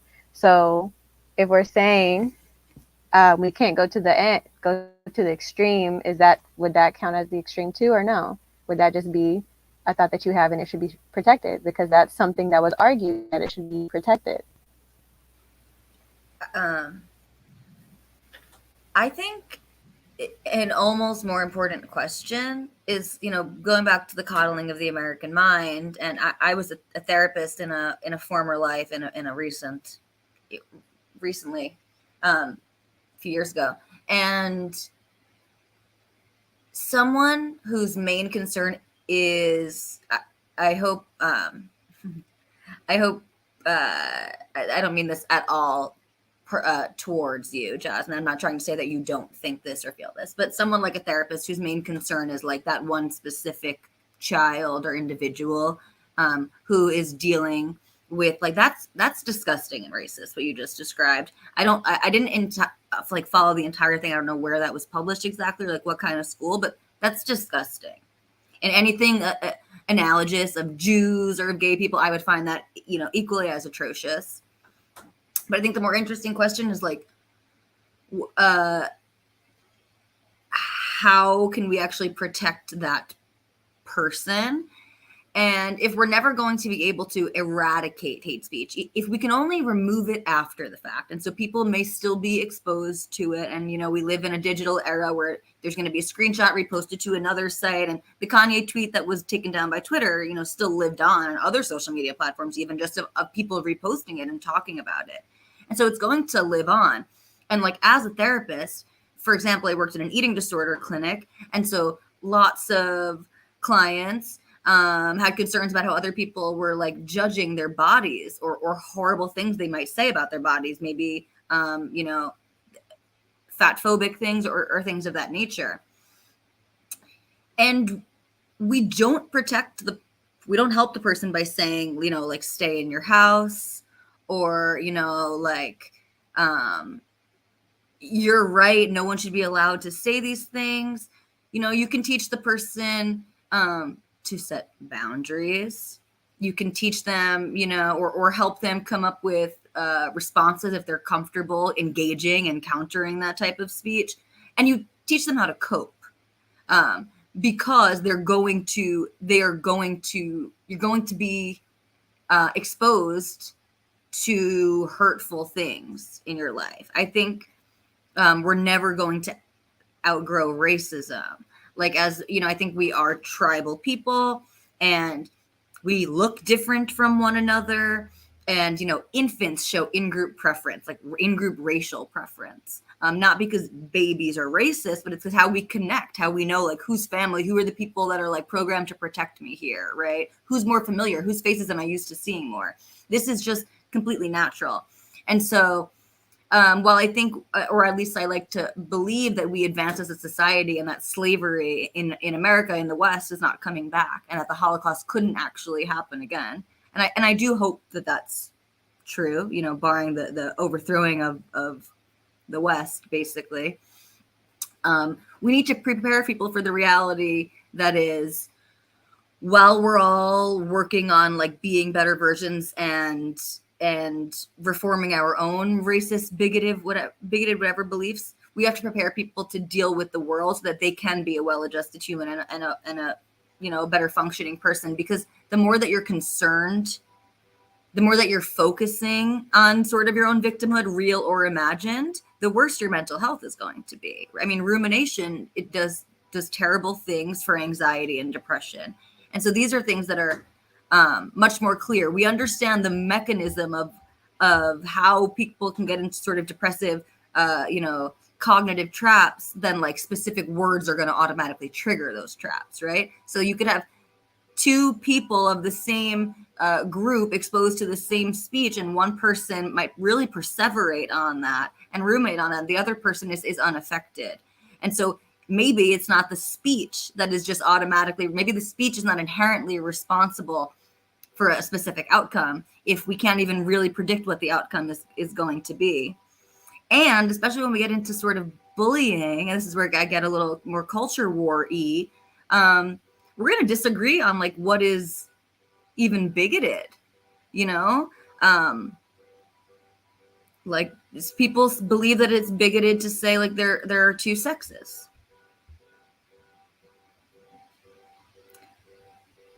Not everyone's going to agree that that's a bigoted thing to say, but a lot of people are going to assert that it is. And so where do we draw the line? How far can we sort of reach or try to protect the most people, while maintaining robust free speech, which is what our, you know, country is theoretically built on. Jasmine, But what do you I think? think it's kind of like a lazy argument, because we say, well, you know, you chose to be the victim. No, like, people just shouldn't be allowed to say certain things because it affects me. And even, like, within our own cultures, like, what offends me might not offend Jason, and vice versa. But that doesn't mean, well, you get the okay to do it, because that means you're just going to keep on doing it. It's just going to get worse and worse. And I think we like to pick and choose who we like to coddle and who we like to say, well, we need to have more care. If you think about, there's a word, and it rhymes with Taz, that is just coming to America, that we understand was just, like, getting brought to America's attention, that means slur to disabled people in the United Kingdom or something. It was such an outlash behind it. Lizzo had to go back and change her music to get it out of there, and so did Beyonce. So if we're going to have care around a word that in our culture has never had any historical type of tie to anything regarded to disability, how can we not say, well, you know, really, you're just going to face hardships in life and you just got to overcome. Not everybody's going to have that mental fortitude. So it's lazy. Like, what we should do is say, you shouldn't say these things because it can be harmful, because we pick and choose. If we're going to have more care toward the disabled community or the LGBTQ plus community, we need to spread it. And yeah, that's going to make some situations hard. And yeah, that's going to mean some conversations just don't happen. But that's what makes me mad, is because I see other communities get things done for themselves. And it's like, no, wait, if I just said this isn't okay, but I can't even do this in regards to you, like, no, that's not okay. So it's either going to be a free for all, or no, we're going to learn how to draw boundaries, and we're going to let people draw their own boundaries. And when those boundaries are crossed, something's going to be done because of it. Yeah, I mean, I think spaz is a perfect example. Like I think. Yeah, I didn't know if I could say it or not. I didn't know. Well, I'm gonna that's what I'm talking about. Like, that's comfortable never saying. in American history did that have any tie, but because another country now says, okay, we're going to respect it. But I don't. Yeah, and I think that's a little ridiculous to expect that, like, cross culturally, you're gonna have the same. That the words are gonna have the same impact, and really, the more important takeaway, and I don't mean like. If a client came into me and said, there's a song on the radio and it said the word spaz in it, and I can't do my homework anymore. Like, I'm really, like, it really upset me. First of all, I don't think anyone's choosing to be a victim, or at least I don't think it's that simple, certainly. But I would be really, really concerned with the mental state of that person. And I'd be wanting to do a lot to help them, because you've got a lot more going on. If things that could otherwise be innocuous, especially the word spaz, right? Where most people, especially in the American context, have no idea that they would be saying something harmful. If something like that is going to wreck you, you got some work to do, and you deserve all the support to get there. But you've got some work to do to be able to get through this life. Because even if we do all the things to, again, to take spaz out of songs and to take it out of curriculum, I don't know. It's a really specific example with the word spaz. You're still going to hear, like, someone's going to be walking down the street and doing something crazy, and someone say, "Oh, look at that spaz." Like, you're still going to be exposed to it. And I don't want people to break down so easily from things like this.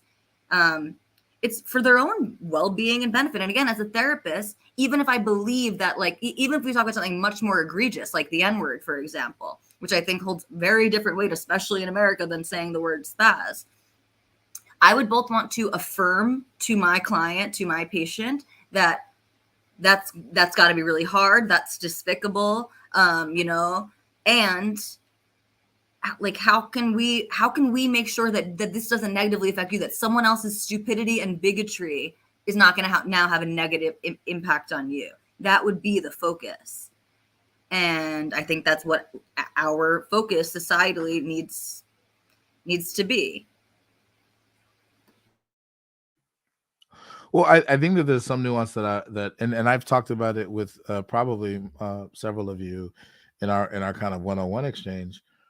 Like, the nature of the harm that of saying these terms that can be derogatory, particularly if they're used casually, like in the case of spaz or the R word, is like one of the things that is harmful about their usage is that they mark a status that has some kind of pejorative content or connotation. And that becomes associated with certain groups of people. So in the case of spaz or the R word, it's going to be associated or implicate people with certain kinds of disabilities, cognitive disabilities or whatever, for lack of a better term, or people who are disabled in various different ways, or differently abled, if you prefer that. The N word is going to implicate Black people because of its history. The B word is going to implicate women and maybe gay people. The F word that rhymes with bag as a slur for usually gay men is going to implicate gay men primarily. The D word that rhymes with bike that negatively implicates analogously lesbians, etc.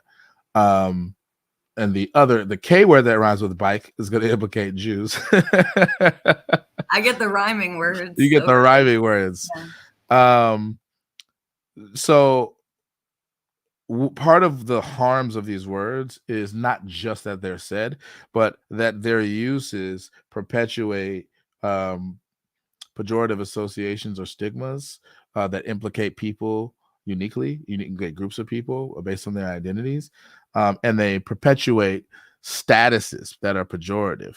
Like to be an N-word can still convey that you're in some sense like a less than worthy Black person.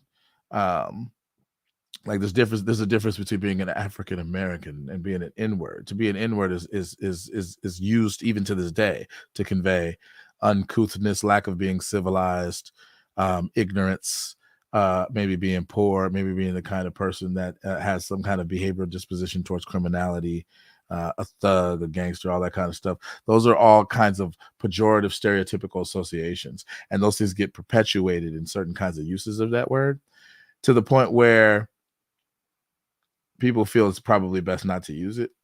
Although there's mixed reviews because there are other admitted uses of that word where none of those pejorative contents are conveyed at all, in fact. And Jasmine laughed at me last time when I brought this up because she said I was being too poetic. But when I look at another Black person and I say that you my nigga, like I'm not trying to convey anything negative about you. In fact, quite the opposite. I'm trying to convey that we have a certain kind of camaraderie and closeness in virtue of a lot of different things that we understand, our cultural backgrounds and heritage, and our acceptance and adoption of certain kinds of ethnic, cultural, specific cultural norms. That we're close, that we're tight, that we're brothers in arms, that we're comrades, that we're whatever the equivalent analogous thing would be for Black men. And it's a very unique and culturally salient way of getting at that idea, and it has a very specific kind of positive cultural understanding. And to declare the N-word bad in all cases is to fail miserably to acknowledge uses of that word like that. And so it's really not nuanced enough to say N-word bad always. It's more like N-word can potentially be bad in certain contexts, which is not, it doesn't roll off the tongue as much. And I think fundamentally a lot of people don't recognize this. Words are really like tools. Not unlike a gun for my Pro 2A people. And guns can be used in very despicable, dangerous ways. Everybody understands that, right? But guns can also be used in ways that aren't dangerous at all, but actually can be used to defend a person against danger, right? The example I like to use is if you had like a wild animal that was trying to eat you and your family, and you had a gun on you, and you use that to ward off that danger, right?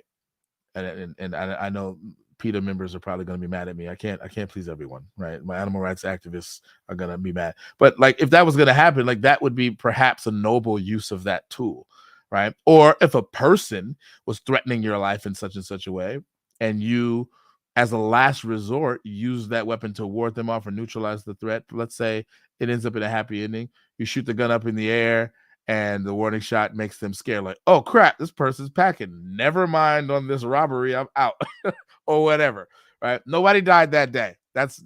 I'm not talking about going full blown Kyle Rittenhouse. I'm just saying, like, nobody died that day, right? You warded off a threat, perhaps saved yourself and your family involved. Perhaps that's a noble use of that tool.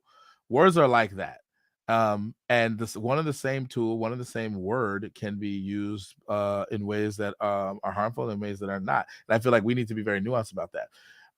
When it comes to the racial slurs and things like that, those are we have a kind of cultural disposition towards those kinds of terms. Those are the kinds of ones that should not be used at all, or should used to be very, very sparingly.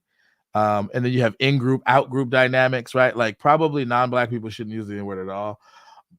But in fact, non-Black people do use the N-word regularly, and in the same ways that Black people use them. That's like the greatest kept secret ever. I don't know why people act like they don't know that or don't know this, but this is true. This is like, I got some Samoan friends that used to use the N-word just like me and my Black homies did, and we was cool with it because they was cool with us. And it was a weird unspoken thing. Like we didn't declare, we didn't have a fucking meeting and was like, here, let it be shown. I make a motion that non-Black people could say the N-word, but only when they're around us. Like we didn't have a meeting. We just normed on it, and did nobody say nothing. Also, they were big ass Samoans, and did nobody want to fight them. We probably could have jumped them, but they were our teammates. And we were cool with them. We were tight with them. We didn't read into it what we could have read into it, which is that they had nefarious intent. They were just saying it the way we said it, out of habit, because they grew up in the same kinds of neighborhoods we grew up in, right? I've seen Asian people use it. That shit was shocking. But their homie, the Asian dude's homies, black homies, didn't really say shit. So I was just like, okay, that's weird.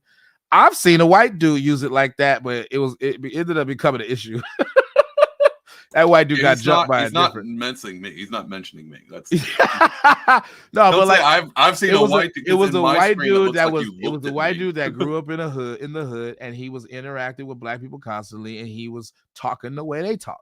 And so there's an interesting social dynamic that I was fascinated by. I was just like, there's a word for that, and it rhymes with the N-word and starts with a W. Yeah, and it's hilarious. But he was like, and they used to rag on him too. They used to call him the real Slim Shady and shit. Like they were aware of the racial dynamics, but they were cool with him. Dude was mad cool. This white boy used to wear a do-rag. It was weird to me. I was just like, what the fuck? But like, yeah, he let it out a couple times, and I was looking at him like, and I knew them, but I didn't know him, so I was kind of like, and they were like, nah, it's cool. He with us. It's cool. But I was still uncomfortable with it, but I let it slide. Like, I ain't trying to, I guess they vouching for you, but like low key, I'm not feeling it, but all right, whatever. And I just let it go. It's rare, but it happens. Honestly, to this day, I have a theory. I think that Marshall Mathers has said the N-word several times. Growing up in a place like Detroit and interacting with black people, I feel like he said it. I feel like he's probably got his ass beat for saying it. Or not, I don't know. But there's no way he has. I'm pretty sure he said that shit, bro. Way. I feel like he said that shit. And honestly, he's so good at rapping. I feel like he could say it today and probably get away with it. I feel like he could release a track. Well, I don't know. It's kind of, people are sensitive nowadays. Okay, like 10 years ago, he probably could have said that. They let Tekashi say it, so they let Fat Joe say it. So that's true. They let the Puerto Ricans off the hook. Didn't Chet Hanks say it? Bill Maher said that shit on his show. Oh well, that's true. Like there's some rare circumstances where motherfuckers.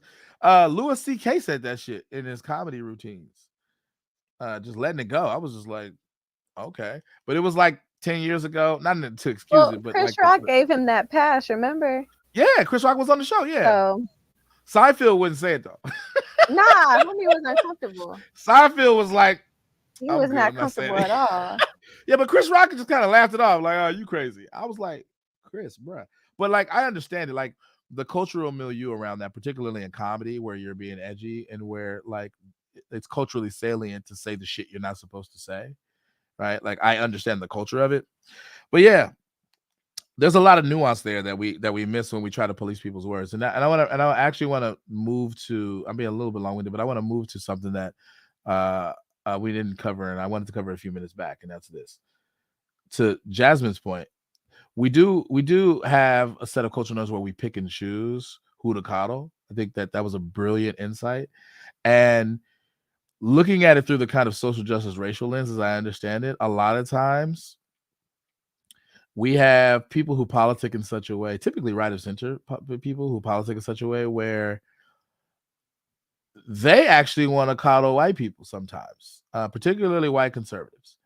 And but their whole posturing is like, but those blue-haired, pink-haired, safe space clamoring leftists are the sensitive ones, right? So while levying that critique, they're also like, but also don't say these things, but also like pay attention to our legitimate grievances. Your grievances not so much, but pay attention to ours, because ours matter, and yours are based in sensitivities and an inability to understand free speech principles and liberty. But our grievances are legit, and it's like, that's not fair either. So, for example, if you're gonna claim to be all about free speech, but then you're gonna ban books, that doesn't look good. The optics of that are terrible. Now, let's be nuanced, because I want to be fair to the right-wing crowd. If the reason why you're banning the books is because of the age appropriateness of those books, and you don't want those books being in the hands of kids, there may be a justification there. But if the reason why you really don't want those books is because they offend your delicate Christian sensibilities, and you're just using the thing about kids to hide that, that's a problem. And a lot of times the right-wing crowd politics in a way where they seem to have legitimate concerns about age appropriateness, but maybe also is not pure enough for their Christian views or their Christian values. And that's really what they don't like. And we have this discourse about certain books that have LGBTQ themes that are being banned in places all over the country. Now, genderqueer does have some age appropriateness issues, but also genderqueer entails a lot of contents that Christians are going to abhor, because a lot of Christians who view being gay as a sin or whatever, and there's a significant amount of Christians that still think this in 2023, like they also don't want that in their books, and they think fundamentally that kids being exposed to this is going to expose them to certain ideas that they find reprehensible. It's going to expose them to a certain sin or set of sins that they don't want to inculcate, as if being gay is something that you learn. That's a very controversial idea. I'm not here to settle that question, but it's the kind of thing that I think pisses off the gay community, because the contention is that that's not something I learned in a book, bruh. Like, I didn't learn to be gay because I read genderqueer, fam. Like, the whole point of needing books like this is because motherfuckers are going to develop these inclinations regardless of what, like, motherfuckers who are illiterate and don't read are still gay. So in some cases, like, what? Like, it isn't that they learned it through watching TV or being groomed either. Right? Like, that's not a logical explanation for a lot, probably the majority of cases of people who are gay or lesbian or whatever. Right? And like, you know that if you listen to them, and if you think that they're all lying, there probably could be studies done about this. And I think that there actually have been some that I'm just not familiar with, actually. I think I vaguely remember some from when I was in college. I was interested in. Anyway, there's ways to study this in ways that, like, don't, like, you have to put, like, gay people or members of the gay community in awkward positions or whatever. But, like, I don't know, like, that's a very controversial idea, and, like, it's below the surface. It's like you're pretending like that's not a sensitivity you have when it is. Now, some of those outspoken kind of Christian fundamentalist types will tell you to your face, like, yeah, nah, being gay is a sin, you're going to hell, blah, blah, blah. Like, they'll say that shit to your face. And it's kind of like, it's like unnerving. It's like, oh, goddamn. Okay. And to a certain extent, maybe I would prefer to kind of know that people think like that, but there are people who think like that who won't voice that explicitly. They'll make it about something else because they're trying to hide that. And so that's what I think is under is suspect. So all of that long-windedness to say this, like, part of the problem with this discourse is we have situations in which people are not being honest about their motives behind censorship, and things get censored for all kinds of terrible reasons. And so it makes it seem like censoring things is not a good idea at all, because there's so many ways that it can be done wrong, and probably not very many ways in which it can be done right consistently. I'm throwing this to the room, and I'm going to shut up for a long time. What do y'all think about that set of concerns?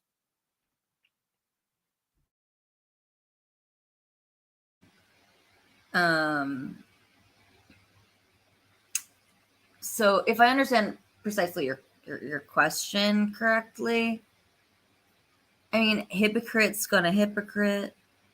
And it almost reminds me of the conversation, mainly David and Jason, that you guys are having, although Jasmine, I think you kind of opined on it too, about, like, talking to the really reprehensible folks out there, right? The idea of, like, why maybe it's important to have even the worst speech. And I think your approach is interesting, David, and not worthwhile. But for me, when I think about, like, what has changed my mind, it wasn't listening to the worst arguments or, like, the most grotesque things. It was listening to the best arguments of the other perspective. That's what radicalized me. It was like, wow, there's so much nuance, and people can have really good intentions and even align with your values a lot and have a different view on something or a different view on a way to get there.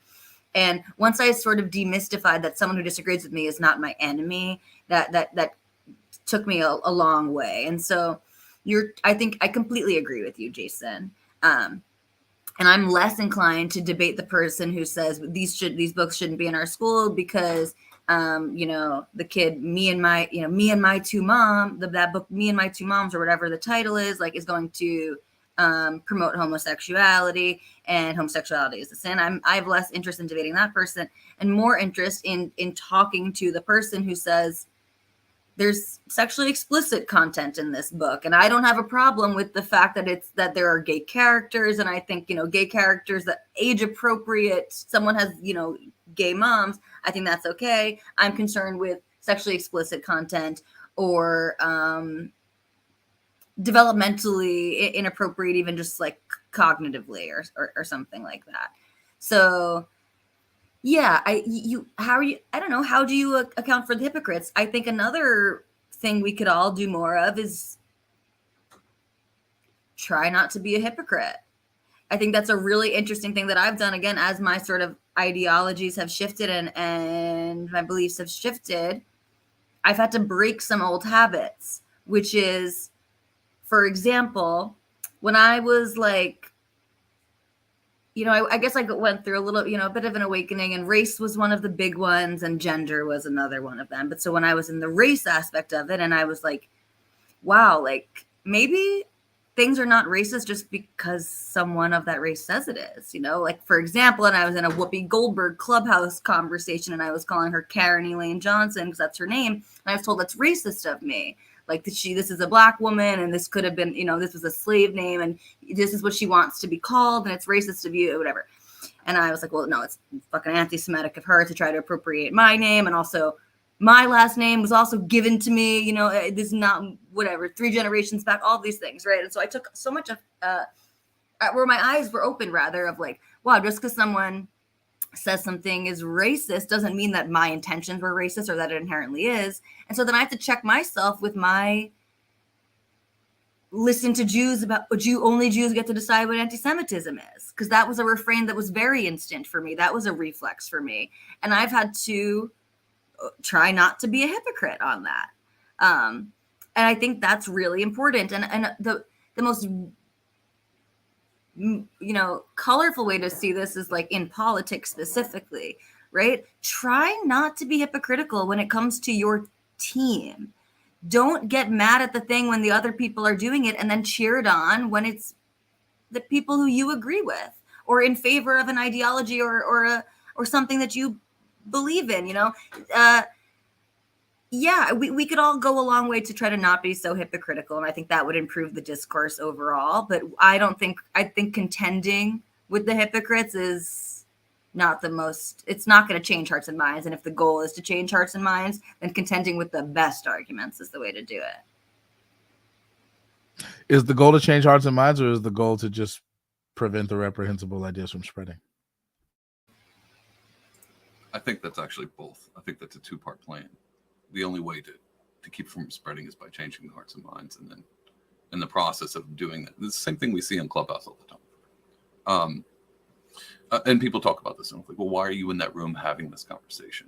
And one of the things that I've had these conversations with reprehensible ideas, for sure, and I state my claim as I would always. And people are like, well, you shouldn't be on there talking to these people. You're giving them the honor of having conversations. Well, regardless, there's people in the audience, and they're going to have to decide.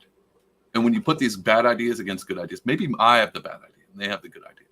I'd like for that to be weighed on the scales of the audience and go, in this light, this person. And this is why context, intention is a big thing you see when it comes to like arguments, on public discourse. You can always tell when someone is being genuine and someone's not. And when they get super passionate and emotional in the conversation, it's because they really believe it, but they're actually not quite giving the best argument because they're passionate about it. But then if you have somebody who's a little bit more calm but giving a genuine, you start to go, well, this person started using epithets like within 2 seconds.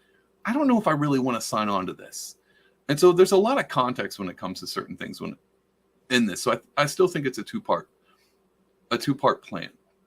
I don't want bad ideas spreading, and I also do want to change hearts and minds. And so if I can do both of those to the best of my ability, then I'm going to. But I don't think I think they're married together. I don't think you can separate the two. And if you do, you become you either become a tyrant or you become a manipulator. And And if you separate those two apart, if you just want to change hearts and minds, you become Ted Bundy, and you'll convince them to murder people, you know. But if you just want to squash them, then you become a tyrant. And oddly enough, if you put those two together, they kind of genuinely reach out and go, well, if I want to change our hearts and minds, and I don't want to, I want to squash the ideas, they combat against each other. I know that sounds odd. You have Ted Bundy and a tyrant, but it seems to me, if I put those two together, it sounds like the best intention. As far as the conversation goes, I think if you go in it genuinely, like, I care about this person, which would be the change in hearts and minds, and I don't want bad ideas spreading, you're going to put all full effort into that instead of just wanting to win the argument. You'll do more than just that. So Jasmine, what say you? Is it worth risking becoming a tyrant in order to protect people from the negative elements of hate speech? Yes. I feel like if you are providing a space where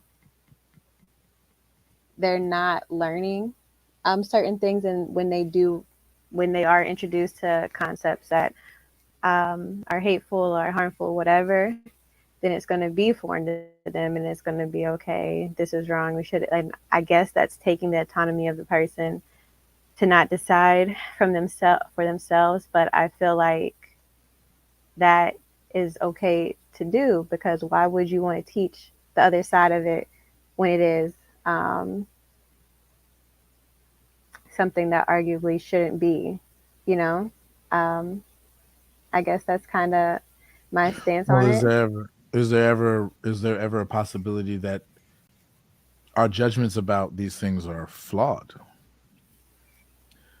I think that depending on who you are and what group it concerns, like, obviously when it's your own group, you're probably gonna handle that with more care, and so that's why you have to be careful to not be a hypocrite.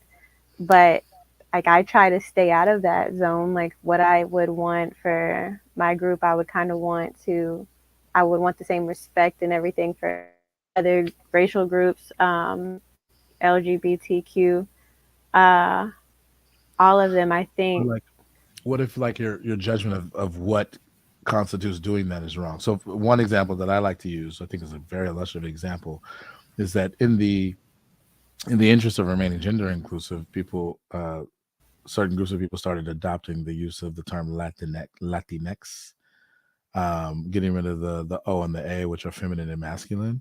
But what that ended up doing is ostracizing members of the Latinx or Latino and Latina community in a fundamental way, even though it was well intended. And so what they thought of themselves as doing is making an entire language of Spanish more gender inclusive.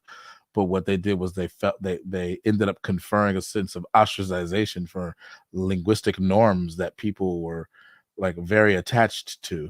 And they ended up implying that speaking the language in the way that it has traditionally been spoken is somehow, like, not gender inclusive and therefore bigoted, right? Like that implication pissed off a lot of, bro. Like, I can't tell you how many people do not fuck with that shit, like, at all, right? And so, like, that might be an example of, like, well, like, you might have the attitude of, like, well, yeah, it shouldn't be that way, it should be more gender inclusive, but it's like, you're not taking into account a lot of nuance, and your judgment of that might be tainted. And insofar as it's possible for your judgment to be wrong about what constitutes safety for people, shouldn't we entertain questioning that judgment? So that is something I didn't know.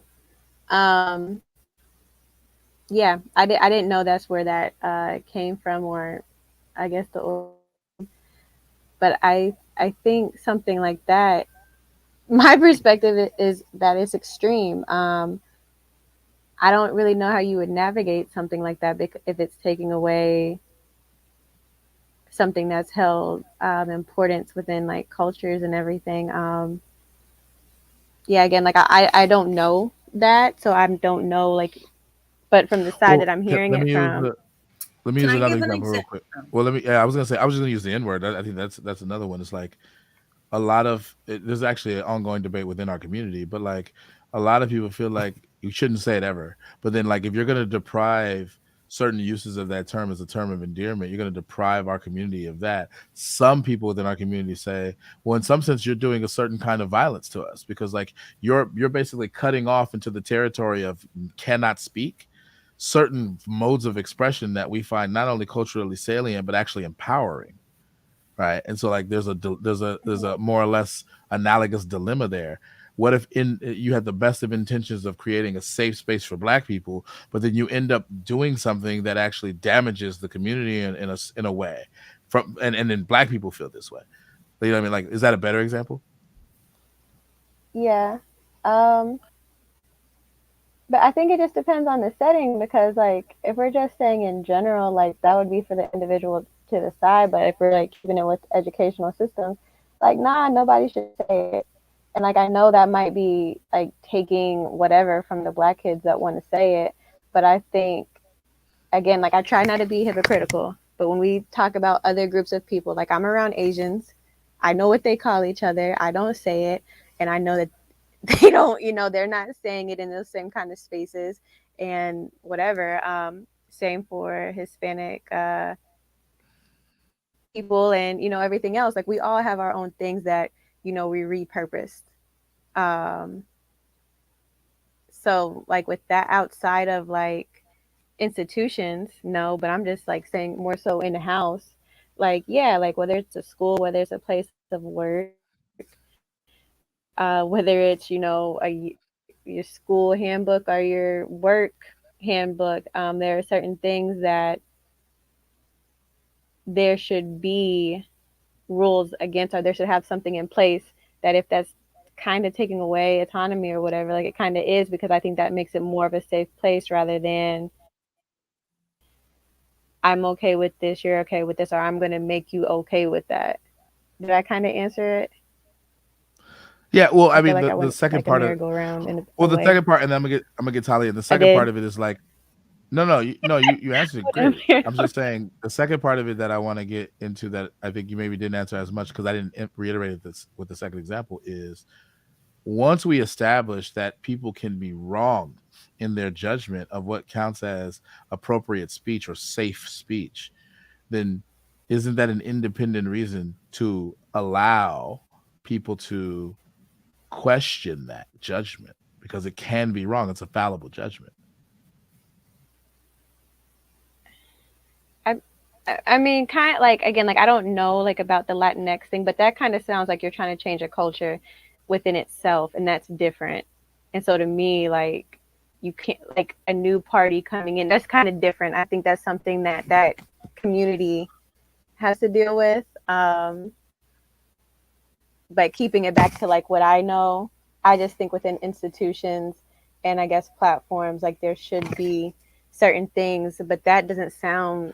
Changing language patterns always involves changing culture, right? I mean, they got people trying to switch the way we use pronouns up, like. I like, know, yeah, that's why I'm trying to like. It's hard. It's just, I mean, that's gonna be part of the thing. It's hard to grasp. I mean, when they changed the team's name from the Redskins to the Commanders, they changed a whole bunch of cultural norms, and some people felt that was justified because what they were doing was, in some sense, taking away a reprehensible racist caricature that was demeaning to Native Americans. That's what they thought of themselves as doing.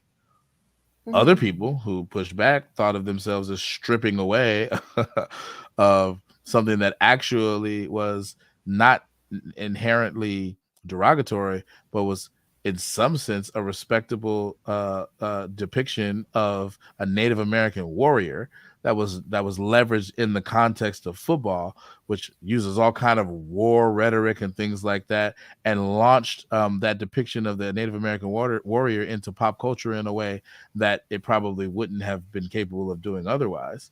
And so, and there were members of the Native American community who were like totally cool with that because they saw themselves in that.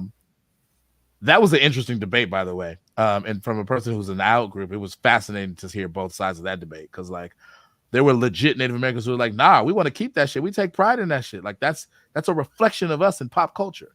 Like, yeah, fuck with that. I mean, that's the same way Black people in the N-word, though. Like, So, you know, I'm That's in the what I'm DMV, so saying. like obviously like the whole Redskin Washington debate. But for me, I don't know, like I try not to be hypocritical. Like if there is people within that group that say this isn't cool, that's who I'm gonna go with, because I'm erring on the side of if it was me, I wouldn't want that. So What percentage of the in group has to say that before you say it's I mean, time to me, it really doesn't matter, because I feel like in of respecting someone's 1% of culture, African Americans said we can't say certain words, you're like, cool, because 1% said so. I'm saying if from one group to another saying I can't say that, if Asians say I can't say this, if whatever can't say, because like I have Asian friends that would be cool with me saying blink, because I've seen them let other people say it, but I'm not going to say it. I've seen people be cool with, you know, the wide ranging for Hispanic and everything. What if exactly 0.01% of Asians say you as a non-Asian are not allowed to watch anime? Are you going to be like, well, I guess I can't watch anime anymore because why you gotta come for my anime? I love anime. See how that feels? You see how that feels? That was a sensitive You see how that feels? Why would you That's do what I'm that? Like, saying, because I'm very strategic. I'm very strategic. I'm conniving sometimes. But the serious point is, there's going to be a low enough threshold I think I can reach where you'd be like, I'm willing to disregard that small of a percentage of a given population with respect to what they think I shouldn't be able to do. Right.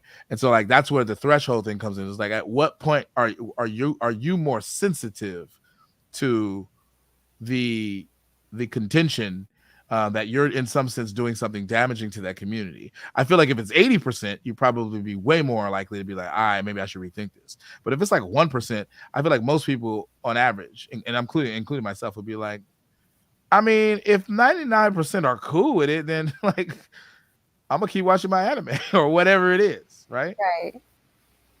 I mean, I feel like if we're taking away from like, if we're taking it away from like word, like slurs, whatever.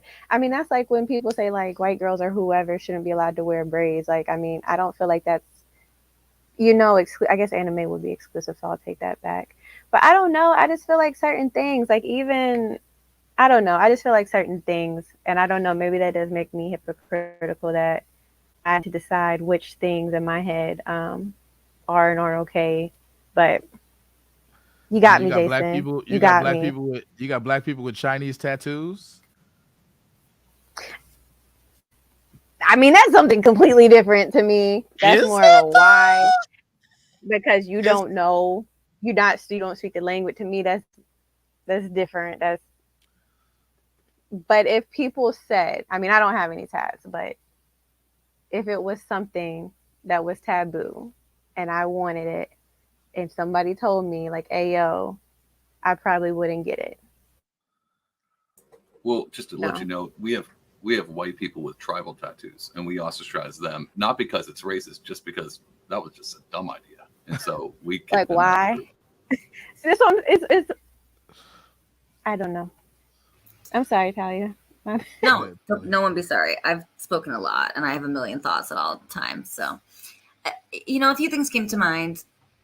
First, I want to say the example that I wanted to bring up earlier, because this is just where my mind always goes, which is to flip it, because it makes it so clearest for me. And now I feel like very libertarian. It's about like, do you want to give away these rights? Let's say right now, Joe Biden, head of state, establishes a list of words that are hate speech or phrases or whatever that is no longer going to be allowed to be used in curriculum, that will hold harsher punishments in schools, for public servants, things of that nature. And maybe you agree with all those things. The N-word is on there. And now suddenly the N-word, it's no longer a debate of whether a teacher can read it out loud when they're, reading a book that uses the N-word. You no longer can, right? And let's say it's a bunch of things that you believe in. And then Donald Trump gets reelected in 2024. And now we've given the president the power to determine what kind of speech is going to be legally permitted in certain sectors. And now Donald Trump decides to change the list or add to the list the word racist. Because when you call someone a racist, you're calling them an idiot. You're calling them evil. You're calling them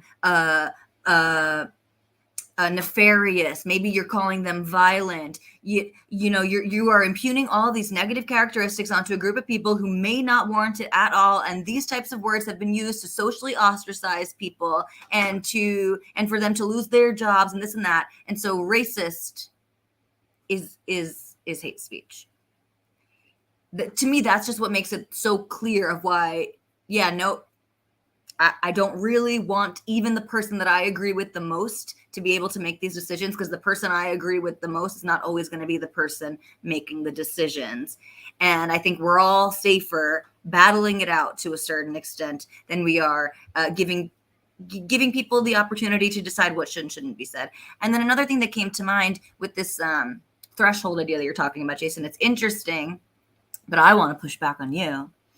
I don't know that 80% is always even that compelling. And an example that comes to mind for me is pronouns and preferred pronouns, or people's required pronouns, whatever you want to say, however you want to call them.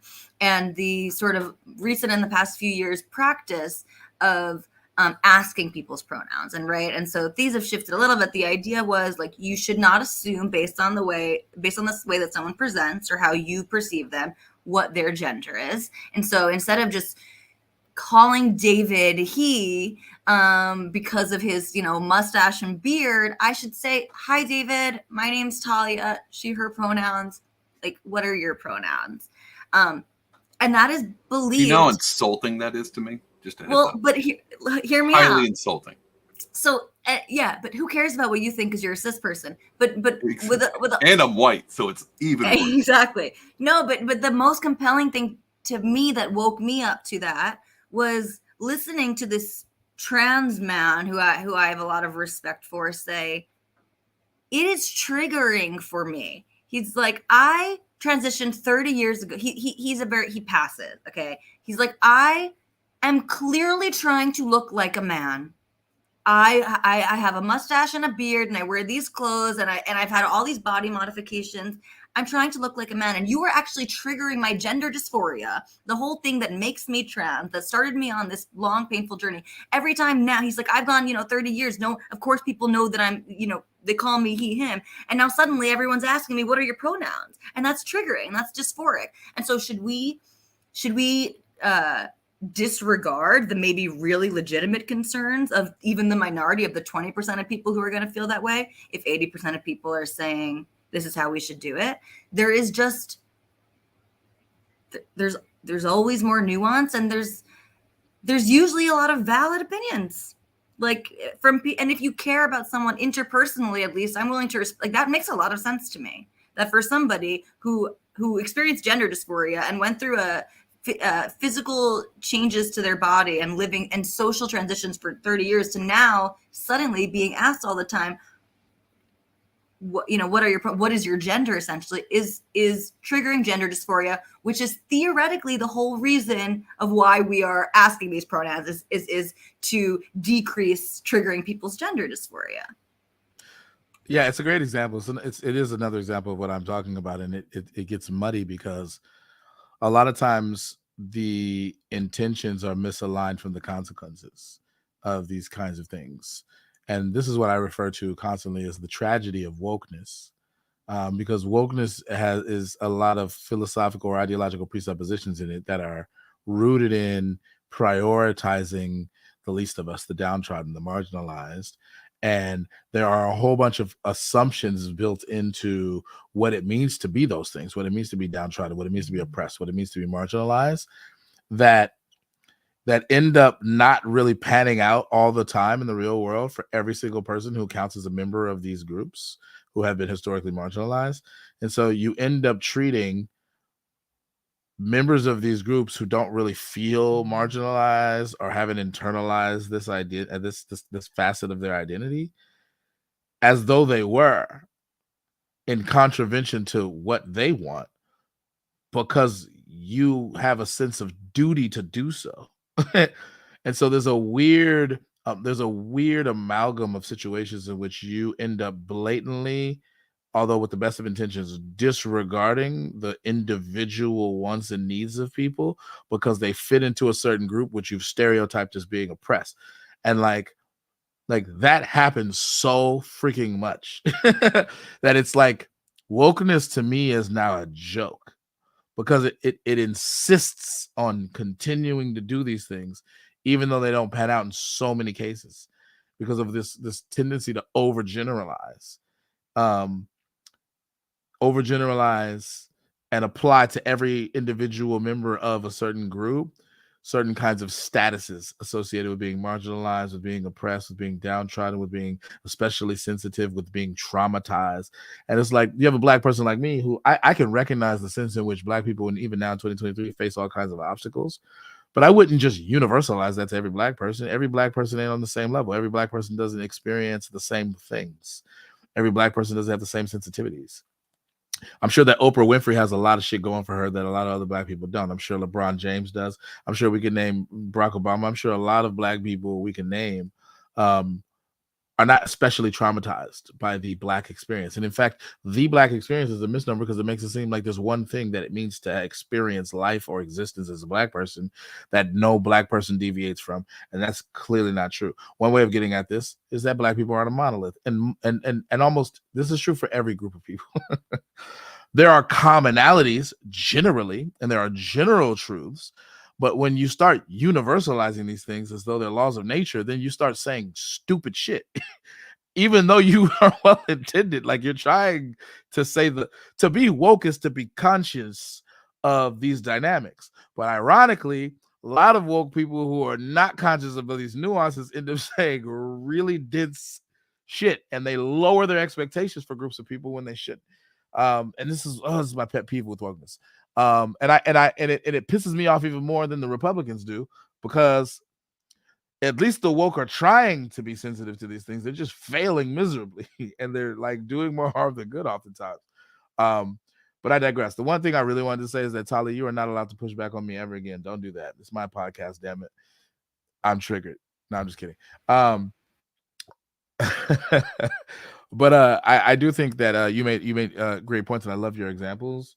And I do think that it's really tricky to go back to you, Jasmine, and you can speak if you want to. It's really tricky when you start taking the stance of like certain things shouldn't be said, because it's actually extremely complicated what the criteria should be, the applicability of that.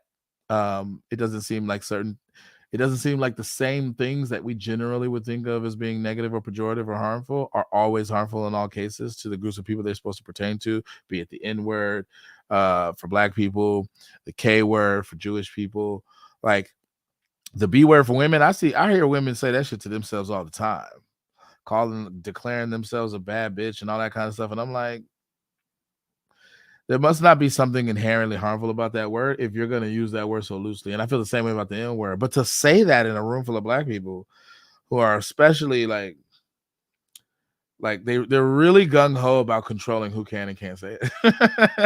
It's like it's inherently offensive. I'm just like, that's just an untenable position. It couldn't be that offensive if there are whole ass songs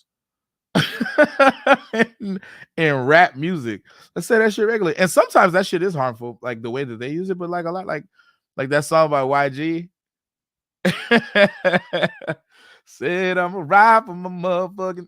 I like that shit right there. But they actually do a edited version called My Hitters, which ironically to me is kind of more offensive. Because it's trying. The song bumps. Oh yeah, the song is very catchy. And there's some problematic messaging in the song, to be fair. If I'm going to critique it and be consistent, I think that there's some negative messages about how you're willing to like basically go kill people in rival neighborhoods for your niggas. Like that's problematic as fuck to me. It's an endorsement of gang activity, and I find that problematic. But part of what's being conveyed in that is I'm going to ride or die for you. I'm going to be so dedicated to the sense of camaraderie and kinship that we have that I'm willing to lose my life over it. and there's something romantic in that, even though it's simultaneously super problematic. And so like it's hard to analyze these things fairly because of the nuances, but I'm ranting again. How are we for time? Are y'all good, or are y'all trying to wrap up? What are y'all trying to do? Yeah, I only have I've got 10 minutes left. Bet. So let me start the wrap up phase. I'm gonna get a final statement from everybody else. Everybody, we're gonna go in reverse order. We're gonna start with Jasmine. Jasmine, first of all, thank you for coming on the show again. Thank you for doing this. You're making history. If I ever blow up like Joe Rogan, I'll be able to come back to this moment and be like, you were there at the beginning when I had 5 followers. You're one of my day ones. Jasmine, you my nigga. Oh, why, Jason? It was so beautiful. I couldn't. Why? All right, but all seriousness, all jokes aside,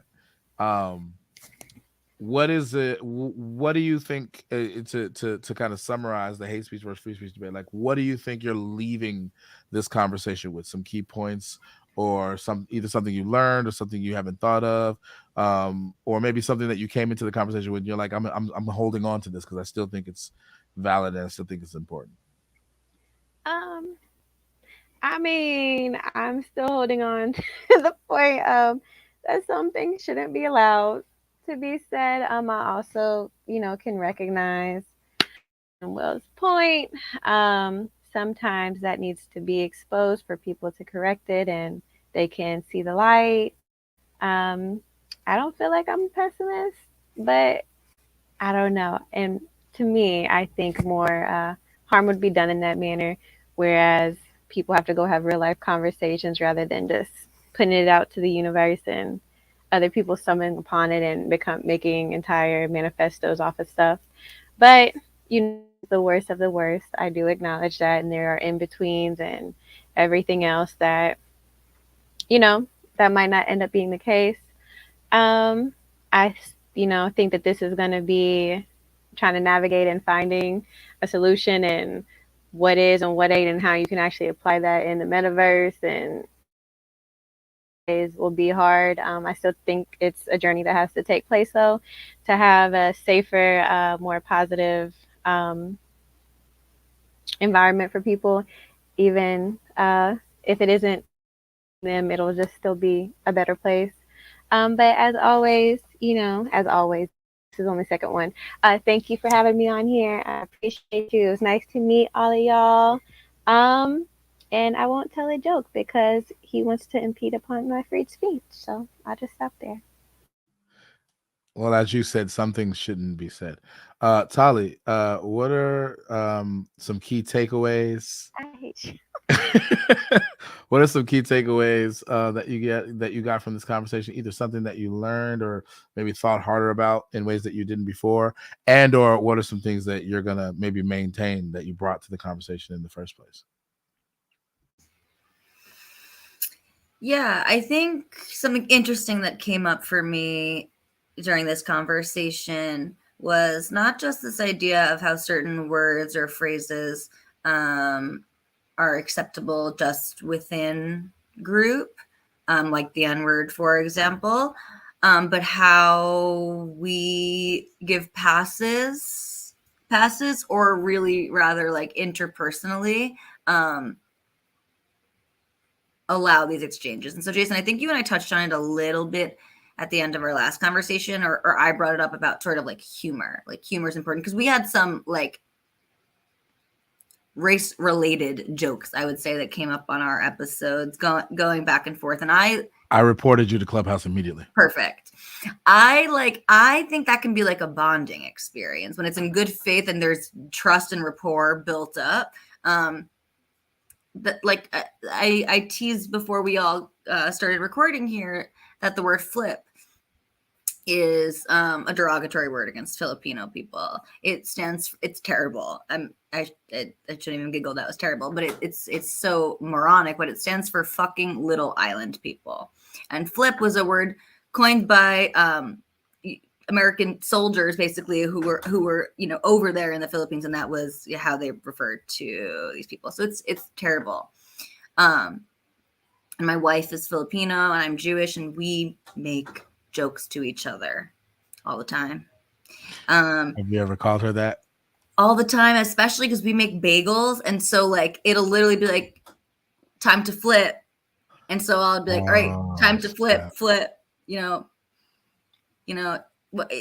all the time, and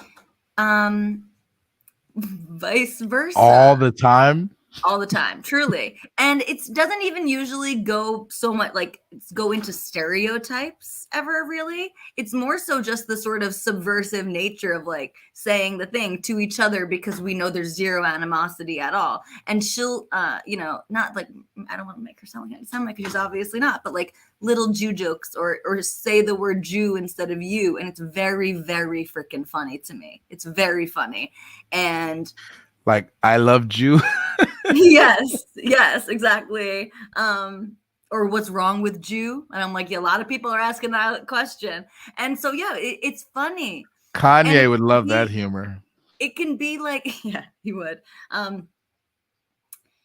These things mean different things in different contexts. Even the word bitch, it was interesting you brought that up because like I sometimes, especially with the tone, don't like when, men are calling women bitches. It really depends on the context. But like this morning I had an exchange with a guy friend of mine who's like pretty woke, like he definitely wants to say the right things and all of that stuff.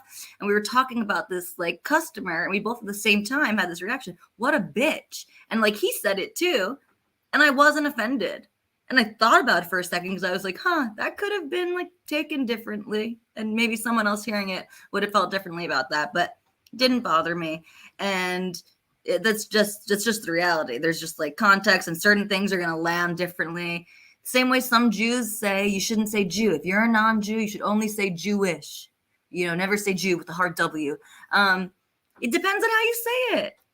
Sometimes when someone says that Jew, I'm like, oh yeah, I did not like the way you said that, and I would like you to add 3 more letters to make me feel more comfortable. But it really depends. Things change and depends on the context, and that's why we can't police speech really effectively. Yeah, I guess that was a takeaway for me at the end, at least. But as always, I really enjoyed this conversation. I could go for 10 more hours. So thank you. And it was really nice to meet you guys. All right. We would go for 10 hours, but Pardon Will's going to ruin it. See, I'm ruining. You guys can keep going. You guys can. No, it's going to ruin my thing. I'm doing a thing. Even more interesting when I leave. Same question for you. What are some key takeaways, and also what are some things maybe that you're maintaining from what you brought to the conversation? I'm maintaining everything. Sorry, I didn't change my bit. I will say this is something that I think is interesting. I never really thought about. And I know people are complex. Like, people are complex. Groups of people are even more complex. But really, language is just as complex. And just like what Tali was saying, honestly, what Jasmine was saying, that there's certain things, there's thresholds that we don't know, and sometimes there is thresholds we do know, and we know when something feels right and when something doesn't feel right, and we know. But I think that always comes down to intention, and I think I've said this before. I don't know if I said this on the first podcast. It's great to see the accumulation of like episode 1 all the way through episode 5, and being able to listen to them and see how they ebb and flow through that thing. But it always comes down to, it seems to be that free speech is risky and it's dangerous, and hate speech is something to be watched out for. But I can't find an authoritative stance on that for me. And I think people know the same thing when it comes to like hate speech and hate crimes. It's all based on intent, because everyone knows intent is prior to content. Whatever happens, the context of the context of the content is found in the intent. And so intent's priority. So you need to know the intention. And sometimes you don't know. And like at the very beginning of the conversation, Tali talked about, a fundamentalist Christian. Just a heads up, I'm going to drop this bomb on you. I'm a Christian. I dropped that bomb right before I leave, and I'm out. No, bye. No, I'm joking. But she did say something like, someone's like, well, for a trans person, but like, well, God doesn't make mistakes. And she even brought the idea, there's probably intention behind that, is being like, hey, there's nothing wrong with you. But the way it was interpreted was like, oh my God, like the way I feel is not according to God's law. The intention behind that was not to be offensive. And maybe it was ignorant. That's one thing. And it's not a crime to be ignorant. Hey, I hope it never becomes a crime to be ignorant, because there's a lot of people going to be locked up. Maybe me too. But intent's always part of content, and if you can't read intent, then the content's whatever you want to read into it. And I think that's where hate comes from. I think if you can read hate into something, or love into some people hate other people and they don't even know, and they think, they're in abusive relationships. Well, he loves me. He beats you every other night. Do you not understand the hate there?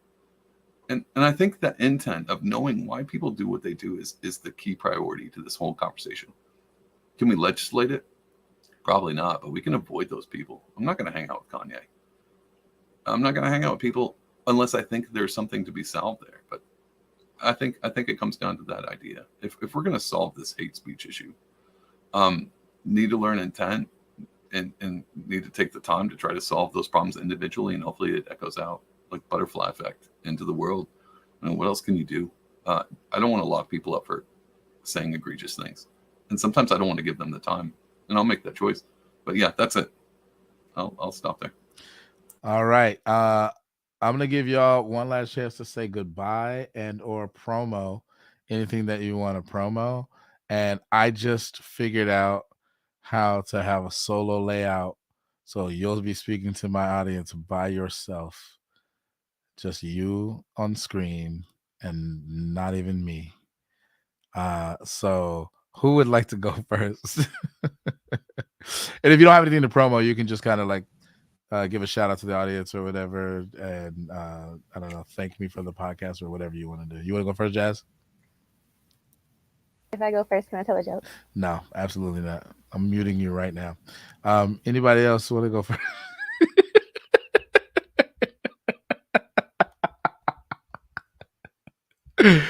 Oh man, can you unmute yourself if I mute you? Can you? Oh, can dude. you unmute? Dude, I tell you Yeah. what. Okay. Oh, you good? You good? Okay. Okay. I See, just I'll want to go- see if you. I'll You go wanna first. All right, hold on. Yeah. Let me full screen you. Oh boy, you're gonna hate me.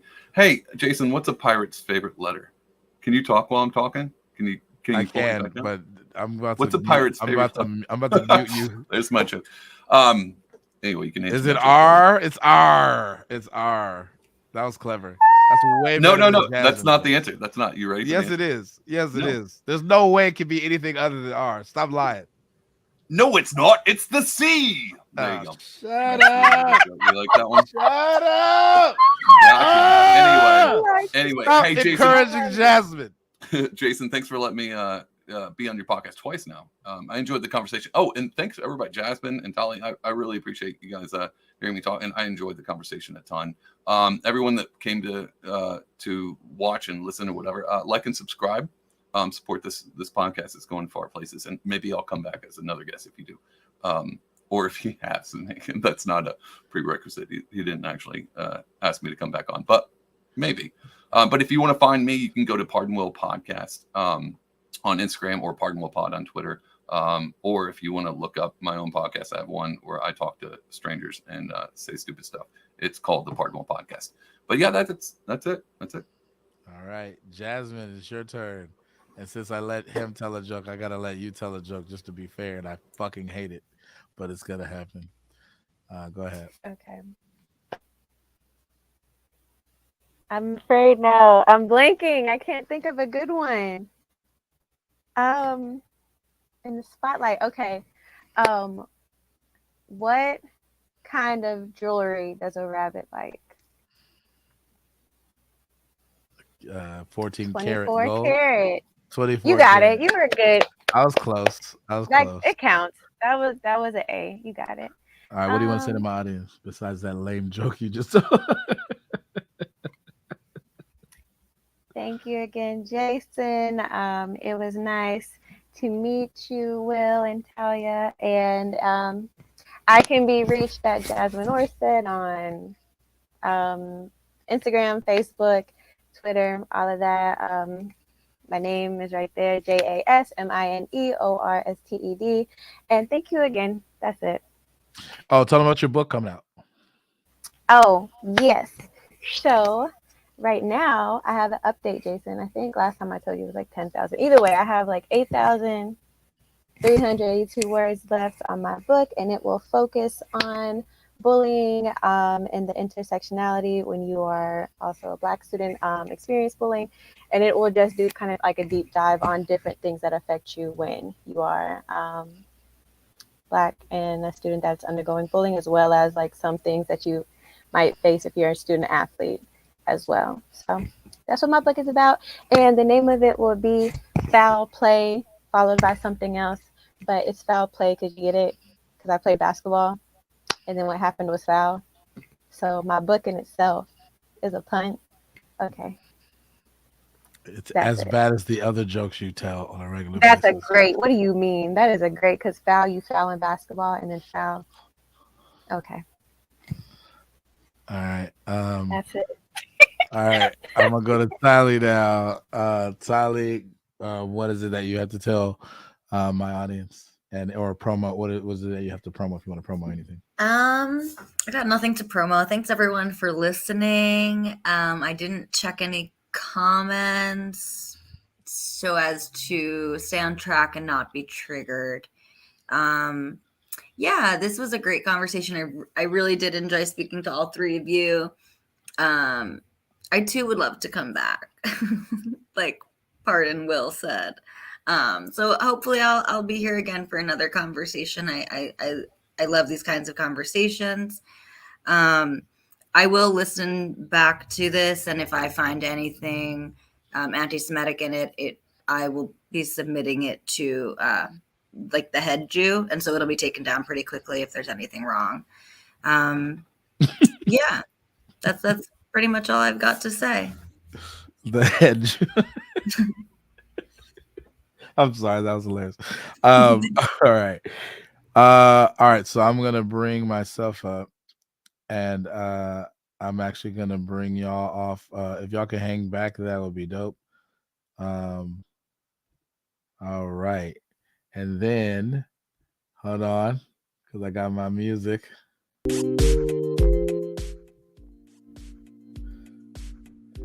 Hey, that has been another episode of the Black Muse Podcast. I'm your host, Jason Muse, aka the Black Muse. Let it be known, I do this podcast thing for real. I am a podcaster, or whatever you call us. I don't know if I'm an influencer because I only have like 5 followers, but I do really have awesome, fun conversations. And so hopefully y'all enjoyed that. This has been a great finale, culmination episode. We were missing one person and one person knows. Shout out to Che. Che couldn't make it. He had family things. I told him don't jeopardize his marriage trying to come on my podcast, and he took that in stride. And so, Che, miss you. Wish you could have been here. Would have been fun. Maybe I can get you back on the podcast for another episode. Maybe I can get all of y'all back together again. I don't know. Make it a bonus episode. It'll be great. But yeah. This has been really, really fun, and my heart grew 3 sizes bigger, like the Grinch, kind of. So big that I allowed Jasmine to tell a lame joke. That's how big my heart is. Anyway, until next time, peace.